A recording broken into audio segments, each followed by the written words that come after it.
full of very important people, each one of us in their position and space.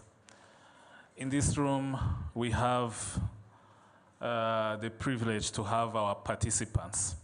In World Vision, we use the word participants rather than beneficiaries. Nari ndi kuvuga ngo uyu munsi dufite amahirwe menshi cyane yo kuba turi kumwe n'abagenerwabikorwa b'umushinga wacu wa Thrive. Bari hagati yacu, nagira ngo mbasabe bahaguruke basuhuze abashyitsi bari hano. I would like to call upon Thrive project participants to stand and wave for the audience. Bagenerwabikorwa b'umushinga, aho twicaye twasuhuza abandi bashyitsi bari hano. Abagenerwabikorwa b'umushinga ntabwo barahagera se? Aha, basuhuze cyane rwose. You can see those are Thrive participants. As the day go by, definitely we'll get to hear more about them. We recognize the presence of our donors. We have USAID representative. We have a representative from the EU. We have a representative from the British High Commission. We have the representative from UNICEF. Would you please wave to the audience where you're seated so that we get to know each other? Thank you very much. Abo ni bamwe mu baterankunga bacu baturutse mu bigo bitandukanye. Ikigo gitera inkunga cya Leta Zunze Ubumwe za Amerika, icy'Ubwongereza, umushinga wita wa ibihugu byibumbiye hamwe UN muri UNICEF, ndetse no mu bumwe bw'Uburayi.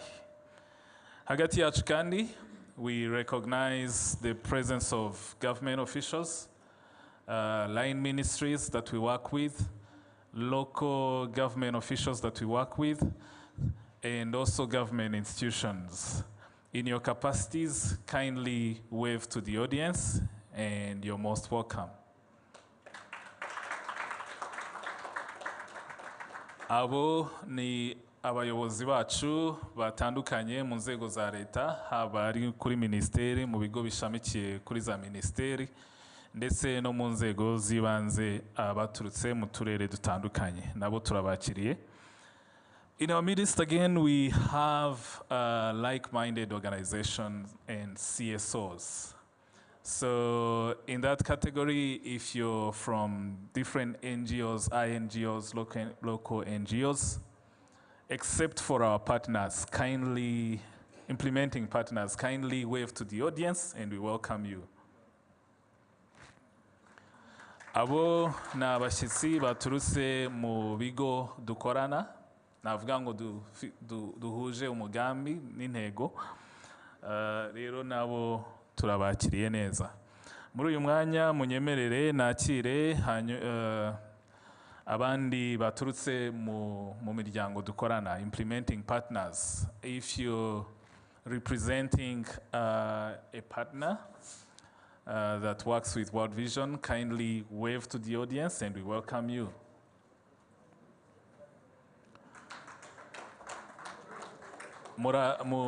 Ni karibu mwese. Nabonye ko abahagarariye imiryango ishingiye ku kwizera cyangwa se y'imyemerere nabo bagendeye mu bafatanyabikorwa bacu, which is true. Ariko again, we want to also welcome you in a special way, all the representatives from the faith-based organizations. Kindly wave and we welcome you. Abo ni abayobozi rero bahagarariye amatorero atandukanye. In our midst also we have the presence of the media.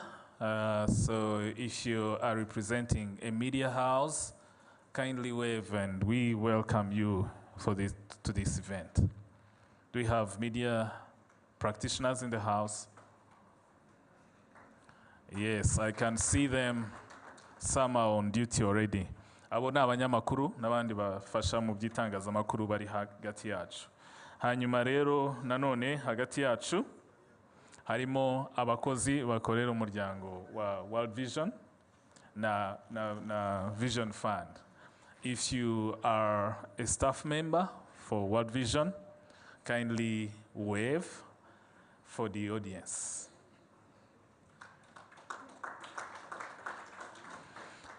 Ladies and gentlemen, I think I had introduced myself before, but let me do it again. I'm called Protogene Mugisha. I'm the meal manager for World Vision Rwanda.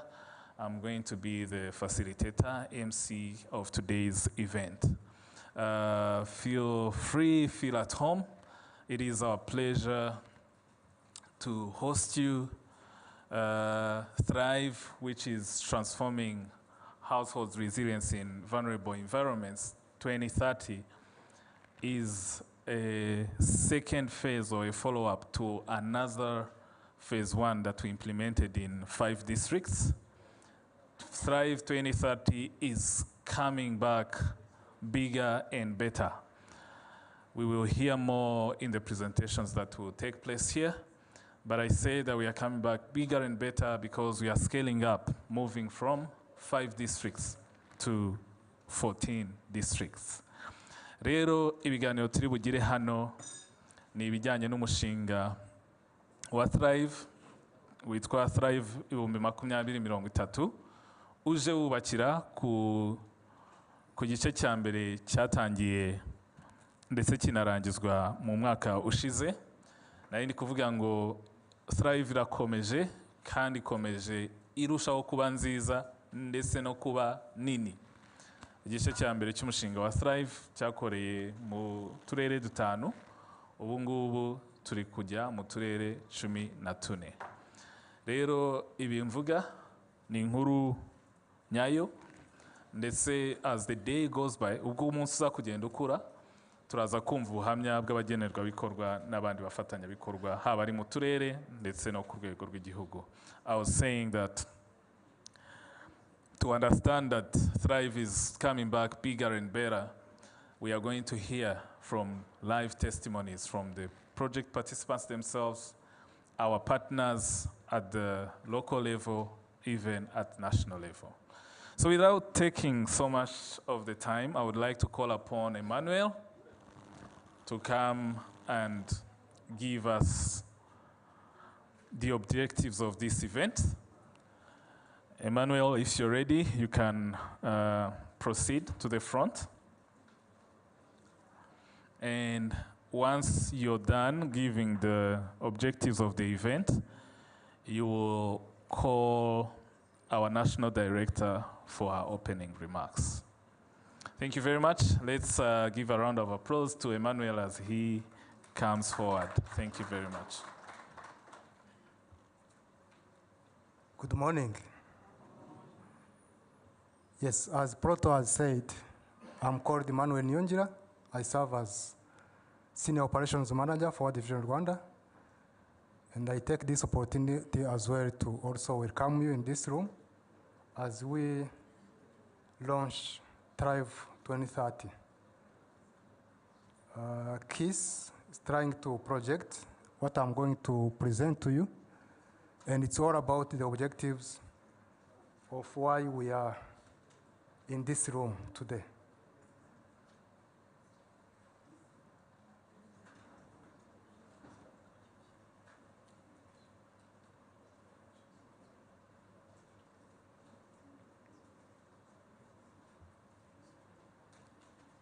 As technology,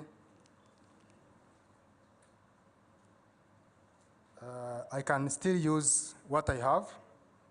Basically, we are here as the invitation letters have mentioned. We are here for the launch of Thrive 2030, and the objectives of our event are as follows. We are here as World Vision to share our graduation approaches and also to demonstrate how our approach are aligned to the government policy, specifically social protection policy. So we'll have different presentations, which will also demonstrate how our approach, graduation approach, is developed and how it is aligned with government priorities, most specifically social protection policy. We are also here to share with you as stakeholders. Thank you. We are also here to share with the stakeholders the lesson learned during the implementation of graduation approaches or programs in the past. We've implemented different programs in the past 5 years, as Protogen has mentioned, including Thrive 1.0, but also other programs such as PAC program, COICA programs, and many more others. And we are here, of course, to share the lessons that we've learned from that one, which has also been a foundation for our donors to grant us the Thrive 2.0 or Thrive 2030. It's because of those lessons and successes we are here to celebrate. Objective number 3 is to introduce Thrive 2030 project. We have to see the overview of the project, the interventions that we'll be undertaking, as well as its implementation strategy. We'll have its own presentation around that. We also have to provide with stakeholders and partners with an opportunity to, for peer learning, networking for future programming, and also joint resource mobilization for graduating families out of poverty. So we are here because as stakeholders, because we believe in World Vision that we don't work in silos, we work with partners. That's one of our core values. We are partners. And we also value what you also do on ground. So we are here to learn from each other and provide that opportunity to different stakeholders to learn from each other. We know government is implementing graduation program. FCDO is also providing support to this program, Vision Fund, and many more others that are sitting here. You are doing a lot. So we can learn from you, you can also learn from us. It's one of the objective of sitting together today. Objective number 5 is also to build good relationship and collaboration among all World Vision and Thrive 2030 stakeholders. We cannot work together while the relationship is not live or healthy. So we need to also get an opportunity to meet and build that relationship for future collaborations. Last but not least, we are here to launch officially Thrive 2030 project. I believe at the end of the day, we will have this project launched, and it will be launched by the relevant personnel having that capacity to launch it officially. So that is, or these are the objectives of the event of today. And as I was also requested, I also take this opportunity to welcome National Director of World Vision for her opening remarks. Thank you.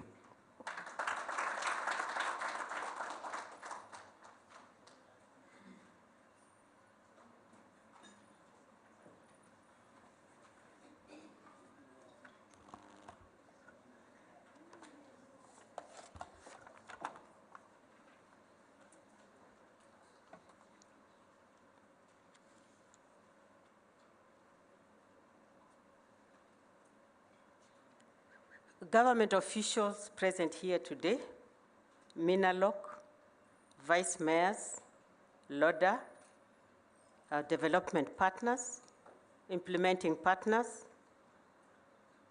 our fellow INGOs represented here today, CEO of Vision Fund Rwanda, Thrive Project participants, and all other protocol observed.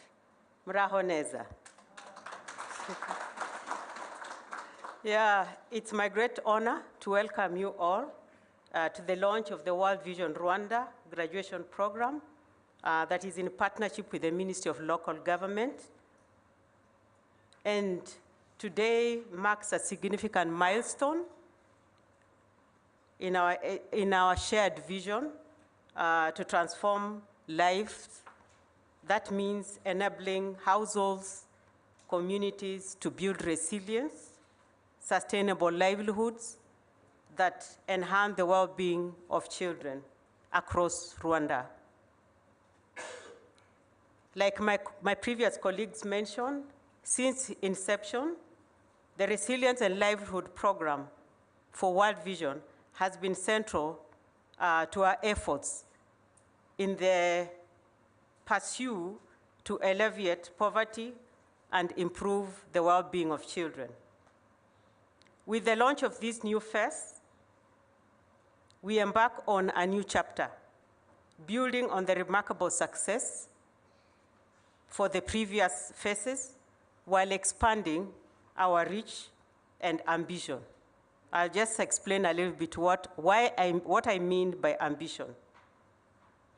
And I would like to just say that our vision is simple, but also profound, to ensure that everyone in the communities where we are working has tools to lift themselves out of poverty. I think my colleague mentioned about the coverage. Right now, we are in 14 districts, and the sectors that are earmarked at present are 52 sectors across the 14 districts. So what we are saying is, together with the partnership that you've just mentioned here today and others that will be joining us, we should be able to empower 324 and 10,000 households. That means reaching 1.36 million people by 2030.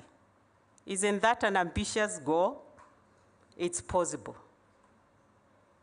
And this means helping communities and households transition from vulnerability to self-reliance.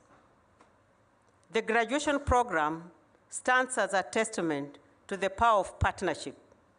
Our collaboration with the government of Rwanda, particularly with Minaloc, LODA, and other key stakeholders, has demonstrated that together we can achieve extraordinary outcome. Through this UPG model, what you are calling ultra-poor graduation, and building secure livelihood, what we are calling BSL, these approaches have already seen over 69,000 households graduate from extreme poverty to self-reliance. And 69,000 covers a period of four years. Yes. These families are now better positioned to provide for their children, directly improving child well-being. But our journey does not end there. The program we launched today, Thrive 2030 QIGRA, builds on the successes of the Thrive 1.0 PAC project that is currently being implemented in 5 camps and host communities, Koika project that was earmarking female-headed household.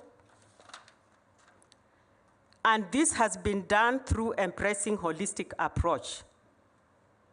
Now, this project that you are launching today will focus on social behavior change, financial inclusion, value chain development, market system, and climate adaptation.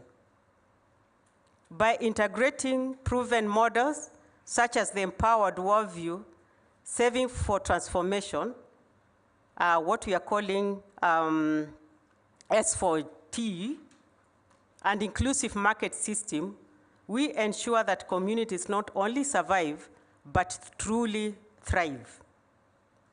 This program, like has been mentioned before, is aligned with the government of Rwanda's social protection policy and national poverty graduation strategies. Under our renewed memorandum of understanding with Minaloc, we are committed to scaling up our efforts with the goal of graduating 149,000 households by 2026. And these households have already been enrolled following through the relevant criteria right from the cell level to sector and district level. I want to say that this ambitious goal is shared. The reason why we are sharing today is to call upon different development partners so that we can journey together. Like I mentioned before, we have areas of value chain development. If you can support in this area, we are welcoming you to join that. If you can do market system, please come and join us so that we journey together to elevate poverty in the next, by 2013 together. I've just given a few examples, but the opportunities are huge to address this challenge. We also recognize that lasting impact requires placing gender equality and social inclusion at the heart of our efforts. Our intervention ensures that women, men, youth, and vulnerable groups benefit equally, aiming to build communities where no one is left behind. In the 149,000 households that I mentioned, out of those, we already have 8,000 youth that are being earmarked through this program, and they've already been enrolled. In addressing environmental challenges and the risks posed by climate change, this program will also integrate interventions that promote climate adaptation and natural resource management, making households more resilient to environmental shocks. We learned this from the previous phase, where together ICRAF, funded by EU, we had a climate program that the results were evident. So our intention is to build on what we learned in this current phase. As we officially launch the Thrive 2030 QuickGrab program, I would like to express my heartfelt gratitude to all our partners for their unwavering support and commitment. Together we have an opportunity to make a lasting impact on the lives of the most vulnerable children. Let us, in collaboration with the government, development partners, donors, NGOs, continue this journey with renewed energy. Through collaboration, innovation, our shared vision, we can achieve remarkable results and transform communities for generations to come. In conclusion, let us reaffirm our commitment to building resilient communities where every child can experience life in all its fullness. Through Thrive 2030, we are moving closer to shared vision of eradicating poverty and building thriving, sustainable communities across Rwanda. God bless you, and Murakoze.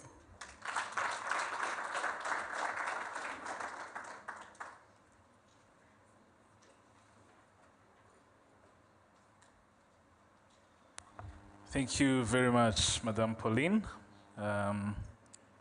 for that key message.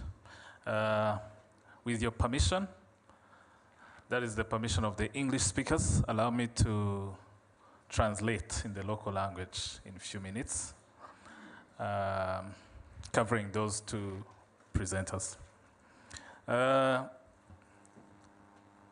We are doing this for the sake of the very important people, the community members, the project beneficiaries or participants, as we call them.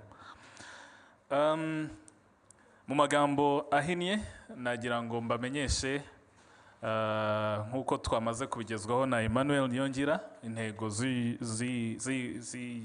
z'uyu muhango w'uyu munsi ni intego zigera kuri 5 uyu munsi. Iya mbere ni iyo kugira ngo twongere turebere hamwe gahunda zijyanye no kwikura mu bukene, aba arizo World Vision ikoresha cyangwa abandi bafatanyabikorwa. Iya kabiri ni iyo kureba ku byo twize, amasomo twize mu gihe twari turi gushyira mu bikorwa umushinga cyangwa se igice cya mbere cy'uyu mushinga wo kwigira. Icya gatatu ni ukugira ngo ku mugaragaro tubabwire cyangwa se tubagezeho iby'uyu mushinga w'igice cya kabiri wo kwigira. Icya kane ni ukugira umwanya wo kuganira no kugira ngo turebe aho twafatanya, aho twakuzuzanya nk'abafatanyabikorwa. Ndetse icya nyuma ari cyo nyamukuru ni uburyo bwo gutaha ku mugaragaro cyangwa gufungura ku mugaragaro uyu mushinga wo kwigira igice cya kabiri. Hanyuma umuyobozi mukuru wa World Vision nawe atugejejeho amagambo meza yavugaga kuri uyu mushinga wo kwigira, urugendo tumaze kugenda nka World Vision.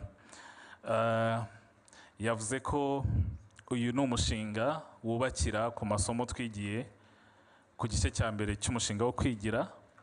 Avuga ko twigira kandi ku wundi mushinga tukorera mu nkambi zose uko ziri mu gihugu cyacu, ndetse n'undi nawo wo kwigira ariko warebaga ingo ziyobowe n'abagore mu karere mu ntara y'Iburengerazuba. Yavuze ko umushinga wo kwigira igice cya kabiri cyangwa se 2030 uzabasha kugera ku bantu 3,600,600. Avuga ko intego nyamukuru ari ukugira ngo abantu babashe kuva mu bukene, babashe kugeraho kwigira. Ibindi abandi baraza kugenda banabivugaho cyane ni izo nakwita nk'ari inkingi z'umushinga. Harimo gutuma abantu bose babasha gukora ku ifaranga, harimo gutuma abantu babasha kugira inganda ziciriritse, gutuma abantu babasha kugera cyangwa kugeza umusaruro wabo ku masoko atandukanye, gutuma habaho kubungabunga kw'ibidukikije. Ariko ibyo byose bigakorwa twita no kudaheza abagore ndetse n'abafite ubumuga muri rusange. Icyo yavuze nyamukuru nanone, yahamagariye abafatanyabikorwa bose kuza tugafatanya muri uru rugendo, kuko ni urugendo tutarimo twenyine kandi ni urugendo rwubakiye ku byo na leta y'igihugu iri gukora. Rero mu ncamake ni ibyo ngibyo bimaze kuvugwaho. Munyemereye nanone nasubira mu rurimi rw'icyongereza. Thank you very much. I was just summarizing for the local speakers, local language speakers, and I was only reflecting about the objectives and the opening remarks of our national director. But in conclusion, we saw, or we were told plainly by the national director, that these graduation approaches are built upon government priorities. It is in that spirit that in the room we have Mr. Bugingo Emmanuel from the Ministry of Local Government to give us a presentation on the government graduation approach. Mr. Emmanuel, kindly proceed to give your presentation. Thank you very much.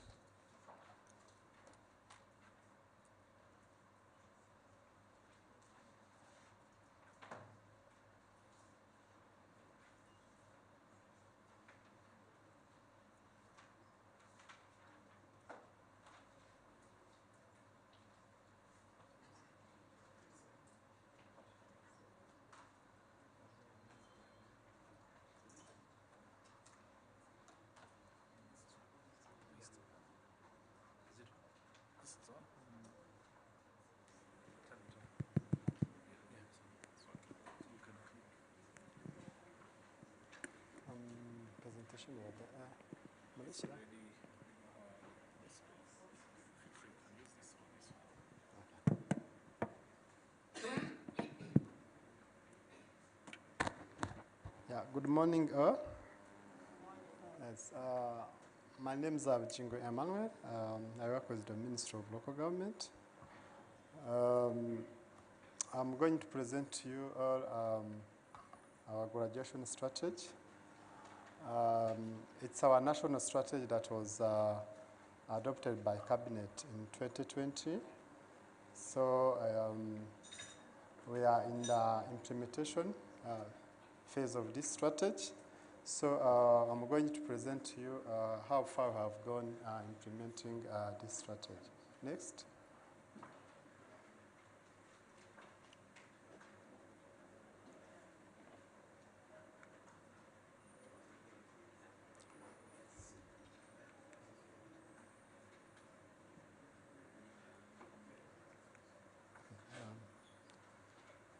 Okay, these are the targets. So far, these are the findings for A-Survey 5, and though they are outdated data, but these are the current data we have now, though we are waiting the Survey 6 to come out. But when you look at where we reduced the poverty from 39.1% in 2013-2014 to 38% in 2016-17, and extreme poverty was reduced to 16%. So when we compare to the NST1 target we have, we are supposed to reduce the poverty to 17% by NST1, by end of NST1 2024, and extreme poverty to below 1%. We are still waiting the Survey 6, the findings, to figure out if we have achieved our targets. As I said,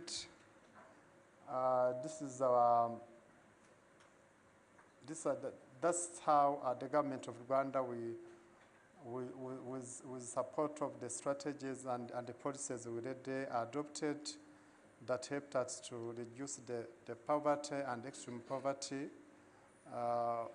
for the past almost decade. So this is how the poverty and extreme poverty were reduced.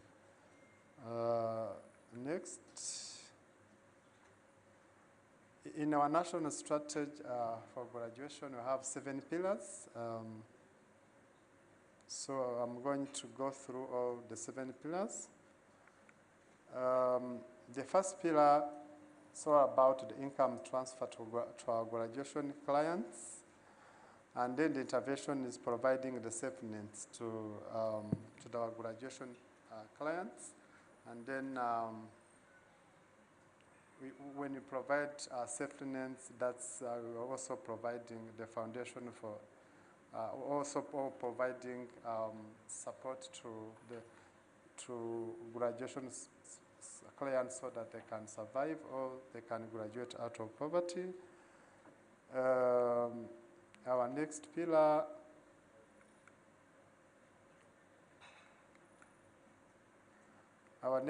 is sustainable livelihood enhancement facilitated, and then in this pillar for livelihood development, we do provide productive assets and skills development to our graduation participants. And then as we provide productive assets, we also helping the graduation participants to graduate out of poverty and sustainably in sustainable way. The third pillar goes with providing complementary services, and that's where one of our interventions, we have the parasocial workers across the country. The parasocial workers are the ones that look after our graduation participants. They're the ones who are supposed to visit them on a regular basis to identify the issues they have and what kind of support they need. So we do have all parasocial workers across the country. The first pillar is putting in place a conducive environment for our sector as well as our graduation participants so that they can enable graduate out of poverty. So in doing that, we link our graduation participants with available opportunities, markets, infrastructure, land, electricity. So we make sure that the basic needs are provided to our graduation participants.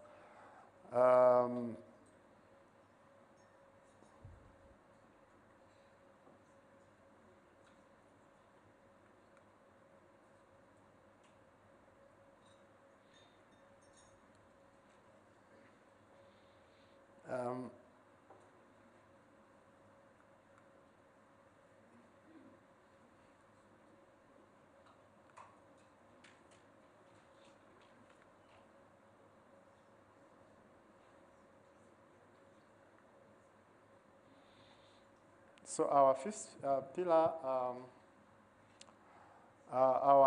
the graduation participants are understood and effectively supported. In this pillar, that's where our graduation participants sign with graduation contracts. They do sign graduation participants to make sure that we go together in this graduation journey. So the contracts highlights the role, what the graduation participants should do in this graduation journey and what the government should do to support them graduate out of poverty.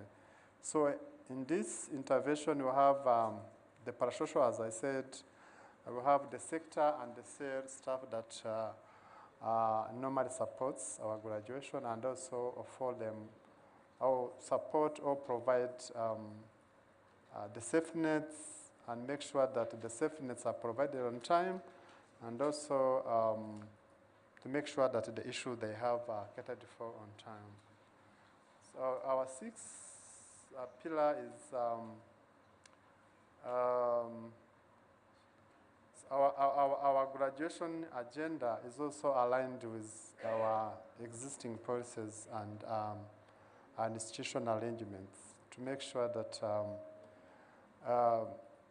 as all you know, as World Vision and other stakeholders here, we have a coordination framework where the stakeholders involved in the sector, we come together and then we discuss and the sector achievements, challenges we have, and then the way forward. So we have that a coordination framework where we meet on a quarterly basis to discuss about the sector achievements and the way forward.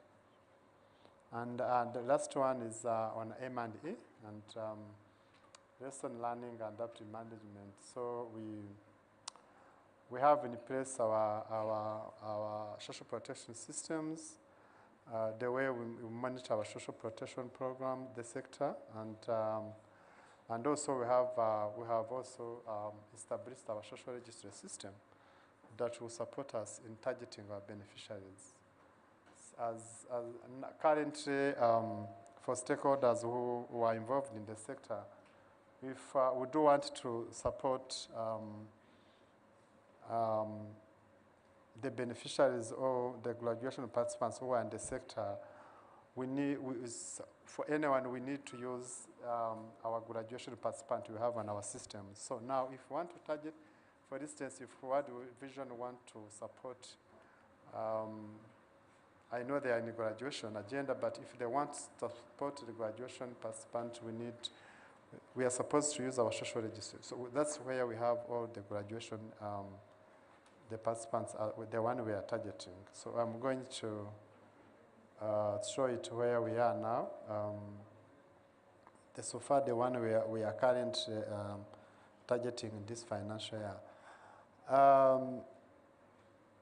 For this financial year, we have managed to do mapping for all stakeholders who are involved in the sector. These are the stakeholders we have in all districts in the social protection sector. So the reason is behind doing D2 where that's doing a coordination to better understand what each stakeholder is doing in the sector, what areas of intervention they are doing in the sector, how many beneficiaries of graduation clients are being supported by each stakeholder. So these are the stakeholders we have managed to map in the whole country, and also we have their interventions in the sector, whether it's providing safety nets or providing capacity building or other areas, depending on which area the stakeholders are in. They are carrying out or they are embedded in. So when you look at, these are the stakeholders, but also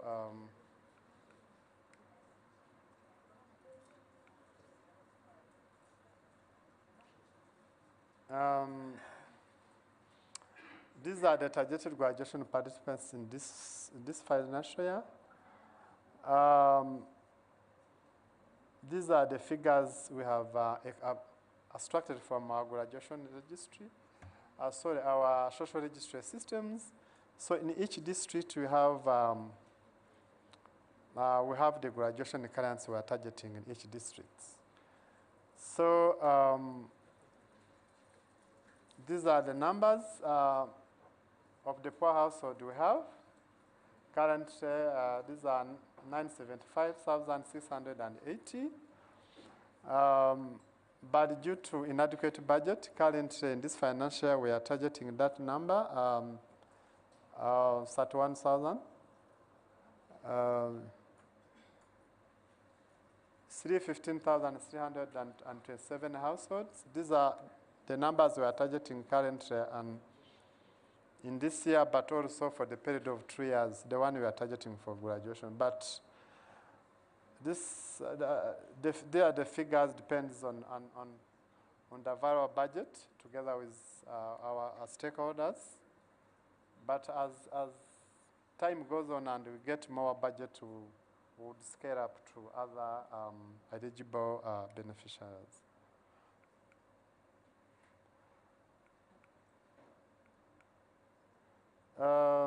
The challenges and the way forward.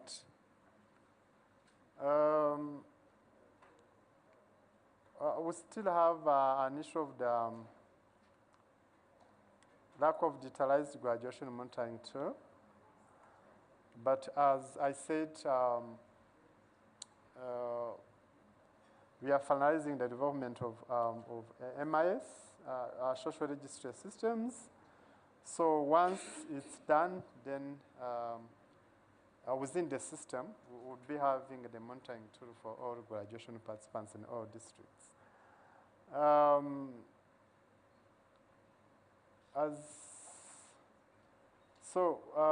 We do have different graduation approach by different stakeholders. As World Vision said, they are in the graduation agenda, but when you look at different stakeholders, they have different approaches of graduation. So as a government, we started engaging all these stakeholders to make sure that their graduation approaches are aligned with our sustainable graduation strategy. Another one is where you have an issue is still have an issue of synergy in providing graduation interventions to our graduation participants. So, for instance, we have found that different stakeholders are providing different interventions to different stakeholders, and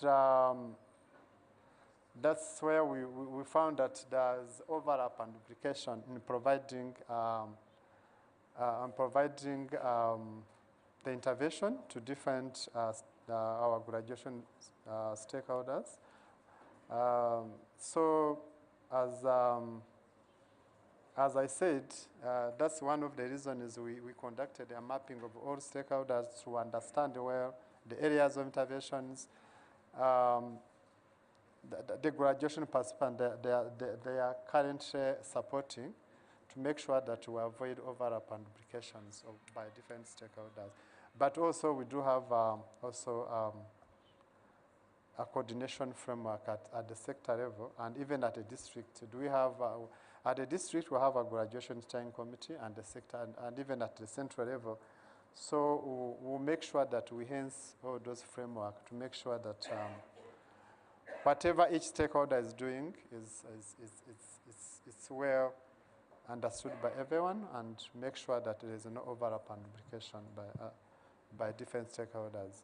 So as I said, we do have also various targeting methods by different stakeholders. So as we have a social registry now, we'll be having one. The system will be helping us to have like a targeting system. Whoever wants to support in the social sector will be using our social registry systems. We still have unlimited funds to roll out all our eligible graduation clients. But as a government, we do have different stakeholders. We will continue working together with different stakeholders to make sure that our intended graduation clients are effectively supported. Thank you so much. That's what we have for today.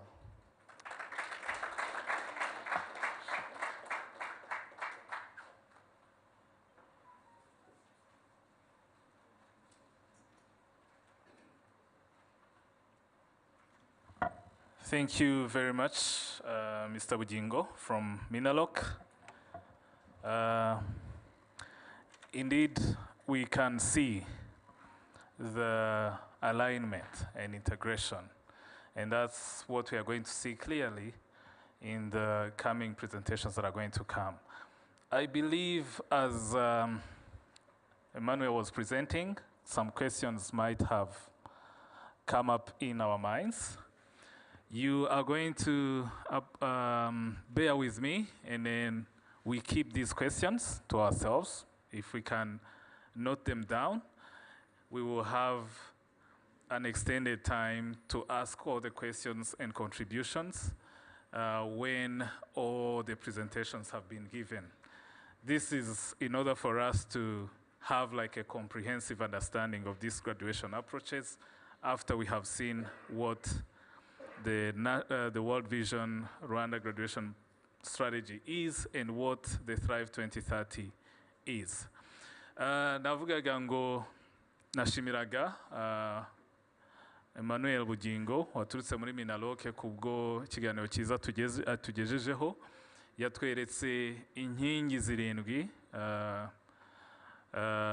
gahunda yo kwivana mu bukene igenderaho, atwereka kandi n'abafatanyabikorwa bari muri iyo gahunda, ndetse atwereka n'abaturage cyangwa imibare y'abaturage mu turere dutandukanye begeranyijwe kugira ngo bazaba aribo baba muri iyo gahunda, ndetse atwereka n'ibibazo bikirimo ndetse na gahunda zo kubikemura zihari. Minaloc collaborates or implements through its affiliated agency, the LODA. And in the room, we have a representative from LODA. Allow me to welcome him for few compliments. And then after that, I'll come back to tell us what we will do next. In the same spirit, let's keep noting down our questions and ideas that we'll give in the sessions to come. Thank you. Mr. Mauricio, welcome.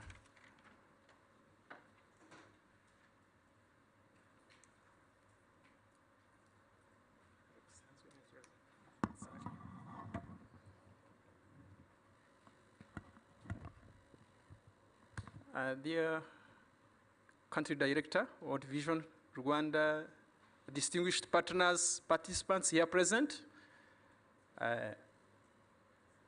I'm Maurice Saivaruta from RODA. I'm the division manager in charge of community development, strategy, and coordination, and I'm here on behalf of DG, RODA. I'm very much privileged to participate in this important launch, and we are very happy that World Vision has been a very great partner throughout the process. I would like just to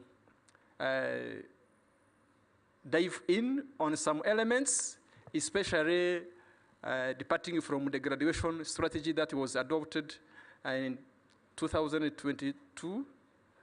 As DG Emmanuel mentioned, as RODA, we are at the implementation side, and after the development of policies, strategies, we are the ones now working with different partners for the implementation.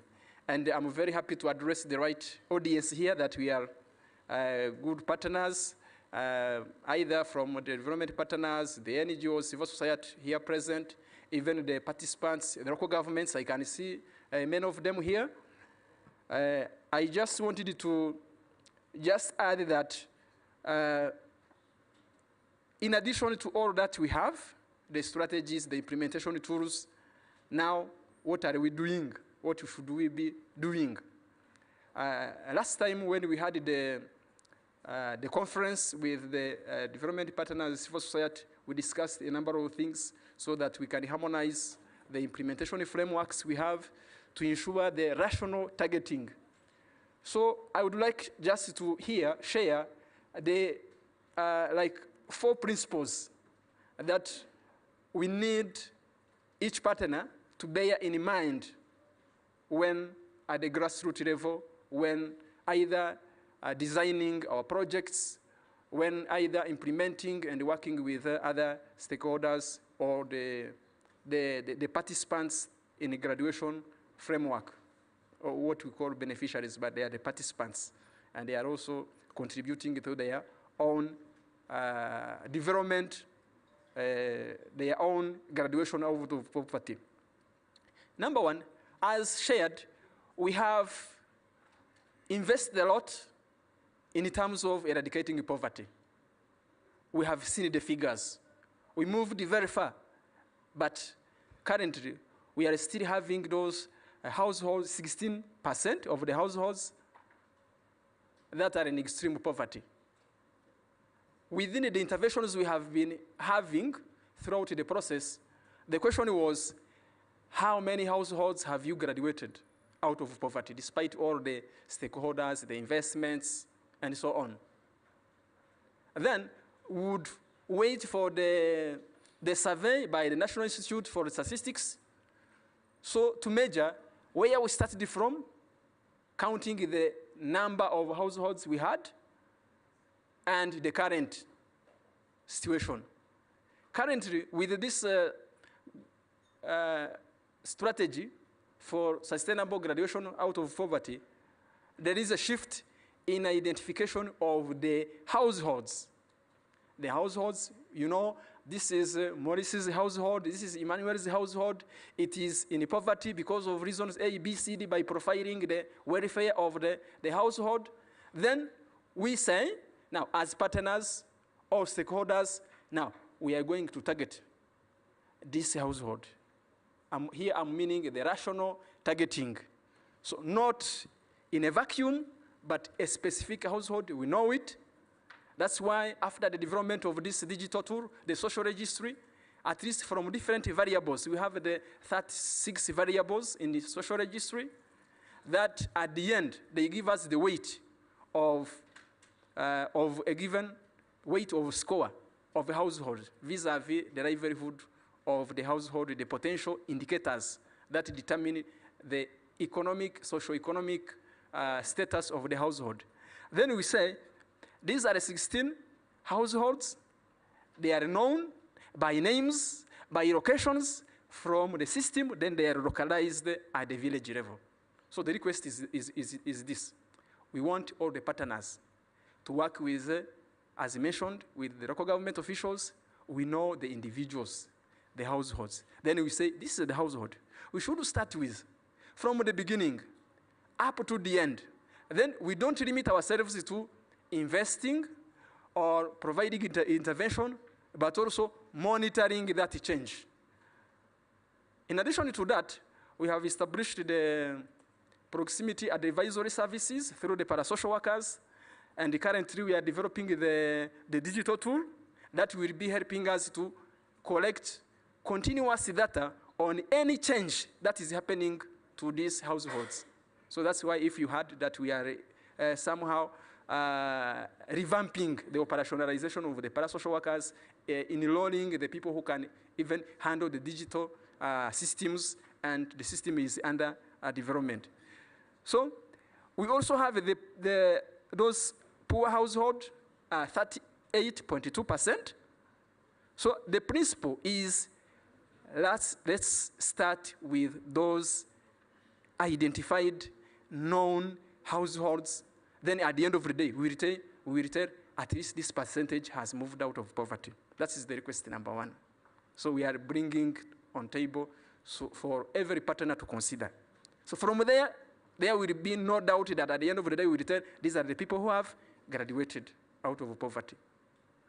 Number two is providing the full package. Number one, I said, we target the real people we have identified from a real source that are labeled up to the village level on working with the local administrative entities. Number two, the full package. Within the system, we have profiled the households against their needs for them to graduate.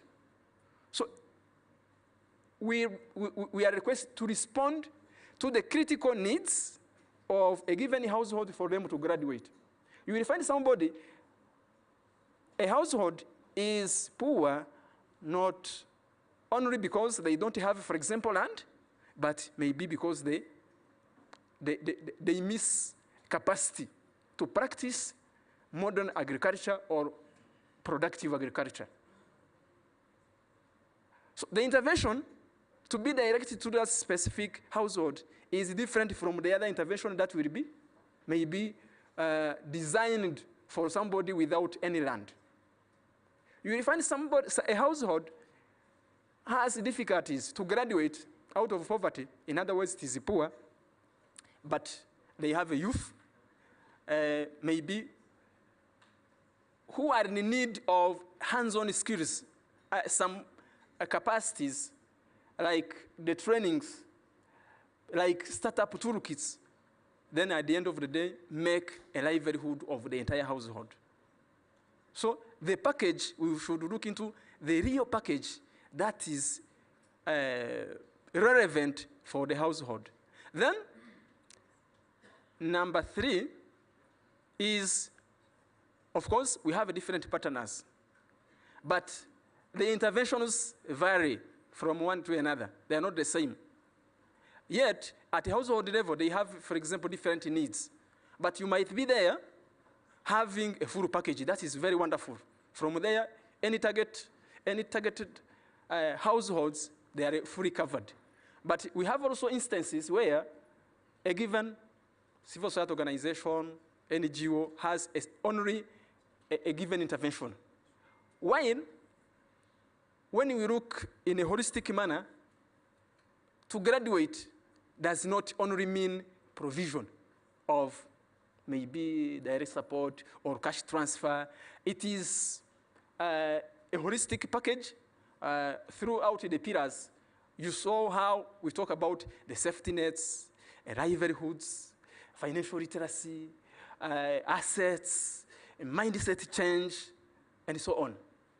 So here, the request number three is requesting the partner institutions, the stakeholders, to always work with other existing partners where they are operating from. In the case of limited package or means, we say, I'm handling this intervention, but I'm also going to partner with another stakeholder so that we can provide the entire package that is very specific to that household that is in graduation program. So that's number three. Lastly, we have a started graduation, agenda implementation.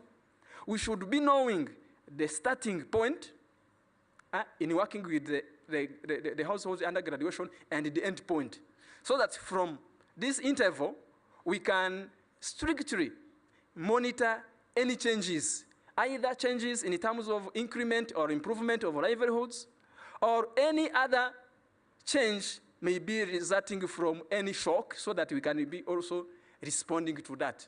Otherwise, provision is not an end itself when we are meaning here graduation. We should also be having tools, the instruments helping us to regularly monitor, but also bridge any gap that might be observed because of any shock and so on. The other part I wanted to mention is normally what we want to for the partners. First of all, throughout this journey, we need to build on a strong community engagement principle for them to own. It's very surprising when you have not gone this way. You might even provide a cow, for example, it is Nigeria, but at the end of the day, like tomorrow, it is not owned at the community level, you don't find it there. But when you have engaged the entire community, so the environment is conducive, even the beneficiaries, the stakeholders, the beneficiaries, they have this one at hands. They know they should be the right agents of their own development. That's why we also build, we should also focus on the capacity development of the people we are working with, the beneficiaries. Number three, we should look into a multi-sectoral approach. So we are not there alone. We should scan all this environment so that different potentials we have here and there should congregate to a given household, so that we don't leave anything behind. So there is what the government is doing. There is what the civil societies are doing. Even the NGOs, the private operators, we have the projects like local economic development projects at the grassroots level.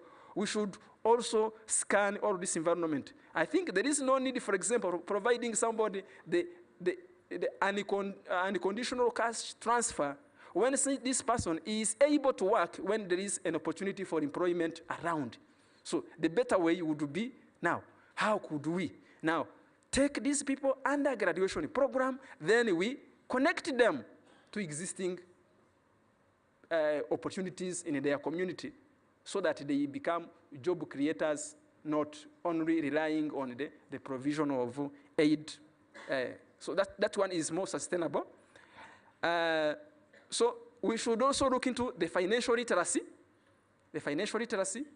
because whatever you earn, when you don't have this minimum financial literacy, it might even die out within a single day, while for another is dreaming, having, like, for example, 50 Rwandan francs for him to make a living for a sustainable future.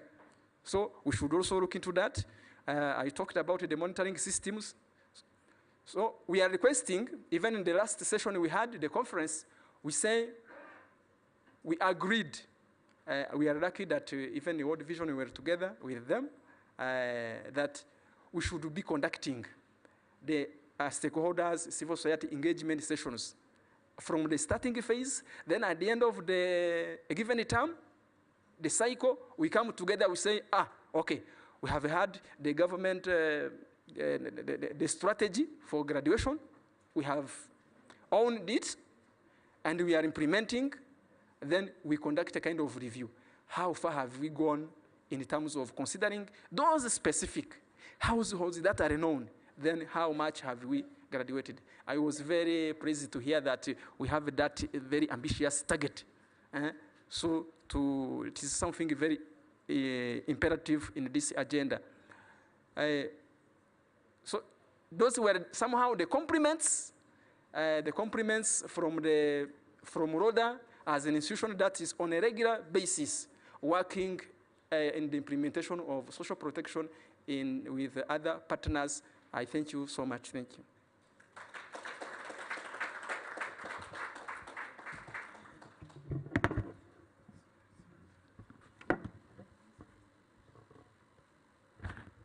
Thank you very much, Mr. Morris.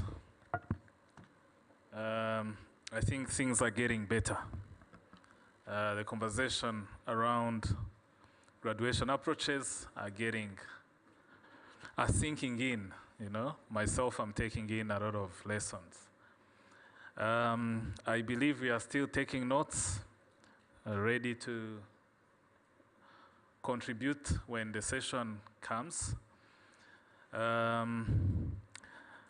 Looking at the time, I think we've been seated for quite some time. And I know that after we made like an official welcome to the guests, few more have also came in later than that. And so if you joined us after we've welcomed everyone, feel free, feel welcome. You're in the right place. We will be glad to hear your ideas and your contributions. So for now, let me call us all to a break, a coffee break that is prepared for us behind. So we will use 30 minutes. This is exactly 15 minutes to 11, so we'll come 15 minutes past. Enjoy your cup of tea or coffee as you network and ponder about graduation approaches. Let's pray for it. I'll pray and then we proceed. Thank you, our Father, creator of the heavens, creator of everything. Thank you for the snacks and the ability to enjoy them. Thank you for coffee, for the coffee lovers, and for tea, for the tea people. And bless the hands that made them. In Jesus' name, amen. You're welcome to go to coffee. Do you have an announcement?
Enjoying the break and everything that was included. Let us now regain our seats.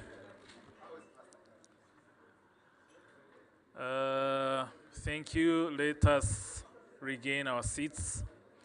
Mureke twongere dusubire mu byicaro byacu. Mwakoze kuryoherwa n'icyayi n'ikawa. At least I have the confidence that my prayer worked.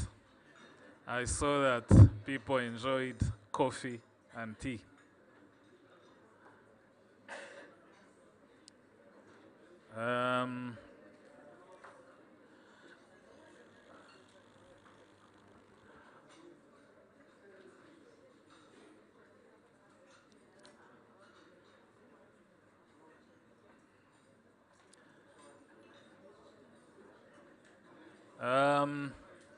I'm waiting. I am still seeing people standing in the room.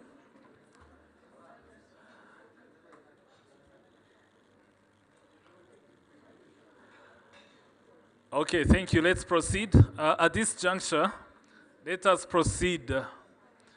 You remember I told you in the room, the most important people that we have are our project participants. The technical team, the IT team, kindly confirm whether the voices of participants are ready to be screened up. So right now we are going to hear the testimony of one of the project's participants. It's a short video of 5 minutes. After the video, I reserve a surprise for you. So watch the video carefully because you may not know what the surprise involves. It might even involve an assessment afterward to test whether you followed or not. Rero nkuko nabivugaga kare, abantu b'ingenzi dufite muri iki cyumba ni abagenerwabikorwa b'umushinga. Muri aka kanya tugiye gufata iminota 5 yo kumva cyangwa yo kureba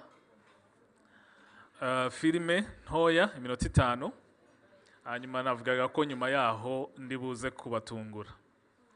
Rero mureke dufate iminota 5 twumva dukurikiye duteza amatwi, sibyo? Kuko tutazi icyo turi butungurwe nacyo nyuma yaho. Thank you.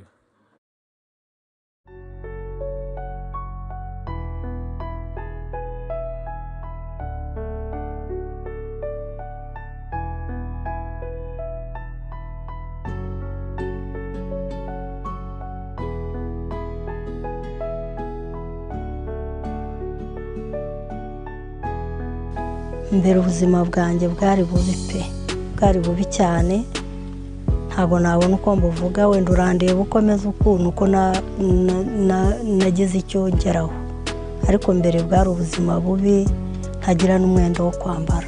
Nari umudamu w'umukene cyane, umukene utinya kugera aho abantu bari, utasohoka mu rugo, uba ahantu habi, ntabwo mbega sinabona uko mbivuga. Nakoze amahugurwa y'ubwoko butatu, hari amahugurwa y'umurongo muremure, hari n'amahugurwa n'aho twareberaga mu kirinete, mbona umugore wakoresheje igiceri cy'100. Hanyuma hari n'andi mahugurwa nakoze yo kwambuka uruzi,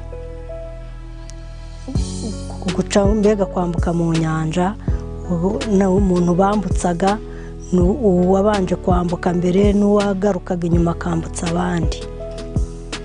Uwo rero wagarutse inyuma akambutsa abandi nawe mugereranije muri division. Nanjye yaraje iramfata hariya aho nari ndi ku nkombe, nanjye iranyambutsa.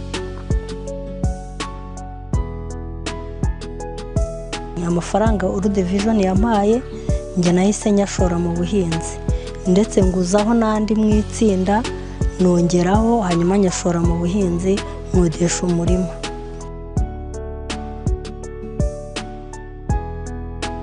Nabonye isambu yanjye nyitera urutoki.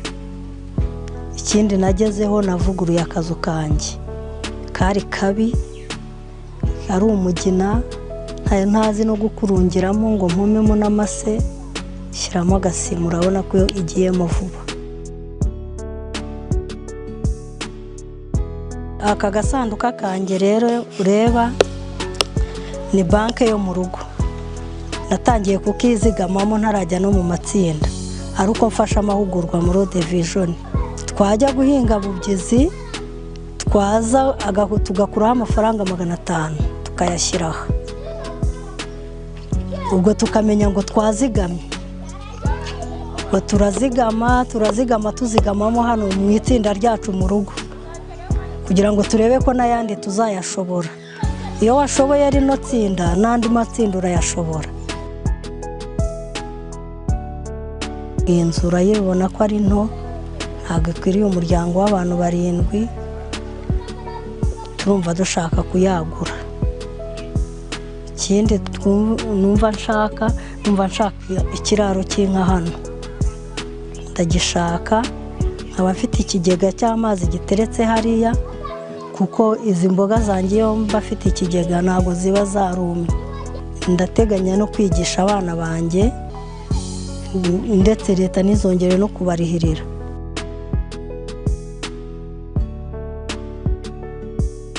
Tubanye neza, kuko iyo tuba tutabanye neza rura rutoke ntabwo tuba turufite, kuko urugo rubanye nabi nta kintu rugeraho.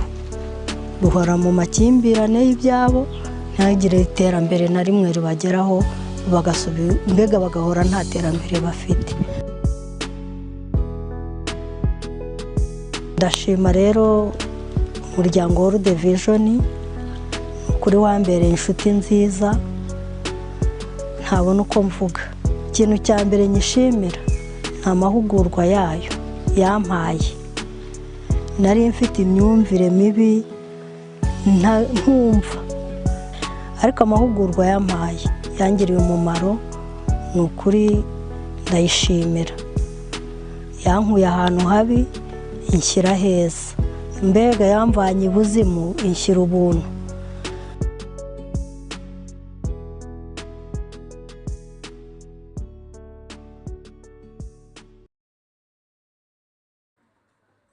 Thank you, technical team. Yeah, that was not fake news, because in the room we have Clementine. So ladies and gentlemen, let's join our hands together as we welcome Clementine. It's okay.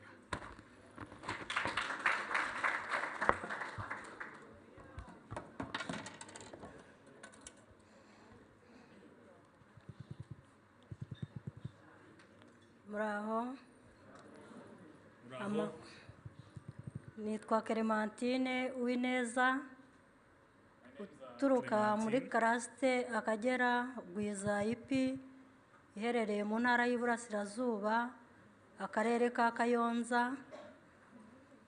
Nejejwe rero umurenge wa Rukara. Yeah, Nejejwe rero Clementine is from Kayonza district. Nejejwe rero no kubagezaho ubuhamya bwanjye. It's my pleasure to share with you my journey and my testimony. Mbere ntarahura na World Vision, nari umudamu w'umukene. Before joining World Vision, I was a poor woman. Utabasha kubonera ibyangombwa by'ubuzima mu rugo mu muryango wanjye. It was hard to make ends meet for my household. Abana banjye ntago bajyaga barya ngo bahage. My children were malnourished. There was not enough to Ndetse eat. ntibanambaraga neza. Even clothing was a problem. Twahabwaga imyenda n'abagira neza. We were surviving on neighbors' mercy. Ntibigaga nk'abandi bana. They were not in school. Ariko naje guhura na World Vision. But when I joined a World Vision, they took charge or took care of one of my children. Imuha amakayi, nkayagabanya n'abandi bana, abana banjye biga gutyo. Provided school materials that was able to be shared with the child's siblings. twabaga mu nzu mbi cyane. Our house was in bad condition. Iyo imvura yagwaga twasengaga Imana ngo ntitugwire. Whenever it could rain, we would only pray to God that it doesn't fall on us. Hanyuma rero nkomeza naje gutoranywa mu muryango ukennye na World Vision ikazajya idukurikirana buri munsi. So in the journey of working World Vision, I was selected as one of the families to be enrolled in the graduation. World Vision imaze kudutoranya yaduhaye amahugurwa menshi atandukanye. Thanks to World Vision, we were given many trainings. Iduha amahugurwa yahinduka wigire. We were trained on the empowered worldview, Ugahinduka ku mutima, which touches, ugahinduka mu mutwe, mu mufuka bikuzura. which touches transformation from the heart, the mind, and later on in the pocket. Naje guhabwa rero n'andi mahugurwa y'imibanire mibi, y'umunezero wuzuye w'umuryango. I was also trained on family cohesion, family conflict resolution under what World Vision calls celebrating Kuko families. umuryango wanjye wahoraga mu makimbirane buri munsi. As my family, my household, we were always in Maze conflict. guhabwa rero ayo mahugurwa After the twavuyeyo training, dufashe umwanzuro wo guhinduka. we decided to change. We committed to change. Twahawe ayo mahugurwa ari kuwa gatatu nibwo isoko ry'iwacu riba. I remember the day of the training was Wednesday, which coincides with our local market. Naciye day. muri iryo soko ndagenda ngura agasanduka ko kuzajya nizigamiramo mu rugo. So on that very day after the training, I passed by the market and bought this box that is Ayo dedicated mafaranga to nari saving. nyagujije umuntu najyaga ncaho inshuro. The money I used to buy the box was, I had borrowed it from the person I used to work for. Nyuma y'ibyo rero baje kudushingira amatsinda yahinduka wigire, mpita njya mu matsinda mbu wa mbere kujya muri iryo tsinda. In the same spirit, I joined the World Vision groups, saving groups, kuzigama ndetse bakananguriza. and I started saving and acquiring Naje loans. kuguzamo rero amafaranga 20,000.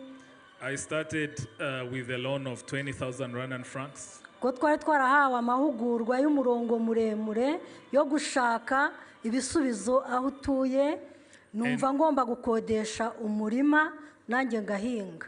And thanks to the Empowered Worldview training that awakened us to use the environment around us to get ourselves out of poverty, I used the 20,000 to lease a portion of land to use for farming. Maze gukodesha uwo murima rero narawuhinze nguteramo ibirayi, ariko ubwo hahise haza na ya mafaranga bahise banyoherereza amafaranga y'amahugurwa y'imibanire mibi, azana n'ayahinduka wigire World Vision yatwoherereje. Ay'imibanire mibi yari 30,000 na World Vision inyoherereza ibindi 30,000. Hanyuma mitanguramo itungo ry'ihene, andi asigaye nayo nyashora mu buhinzi. Yeah. To the portion of land that I acquired or I leased, I cultivated potatoes. And then, thanks to the per diems I got from the training, I also used them to acquire other productive assets like goats. Ubwo rero maze kuyashora mu buhinzi narejeje neza ibirayi, ariko bitarera byari byiza cyane bakajya bavuga ngo tuzabirya bitarera. So I was glad to harvest very good quality of potatoes that ariko was. nakomeje guca inshuro nk'uko bisanzwe, ntago nigeze mbireka. Hanyuma ibirayi byanjye birera, bakajya bansanga mu murima ndetse imodoka ziturutse i Kigali zikabisanga aho ngaho bakangurira, hanyuma naje gukuramo 300,000, hanyuma mitangana ibigo by'imari sako iwacu. Okay, come on, this one. Yes, from the 20,000 that I used to lease the land, my potatoes were of good quality. That Rollies from Kigali started to come and take them from where she lives to bring them here to Kigali. That in the end she managed to get 3,000 Rwandan francs. Hanyuma njya muri sako nandika nguza amafaranga, numvaga ngewe wenda bazampa 500,000 cyangwa se 300,000, ariko nanditse bahise bampa miliyoni, nongeraho bya 300,000, nkuramo mu gasanduka kanjye hano 70,000, ngura isambu ya hegitari, ariko turandikirana musigaramo amafaranga 130,000. Yes. After getting the 300,000, as she had been trained to work with microfinance, the savings and SACCOs are what? Savings and credits cooperatives. And then later on, she applied for a loan from the SACCO. In her mind, she thought she would only be given like 300,000 or 500 because that's what she had on the account. But she was allowed to be given 1 million Rwandan francs.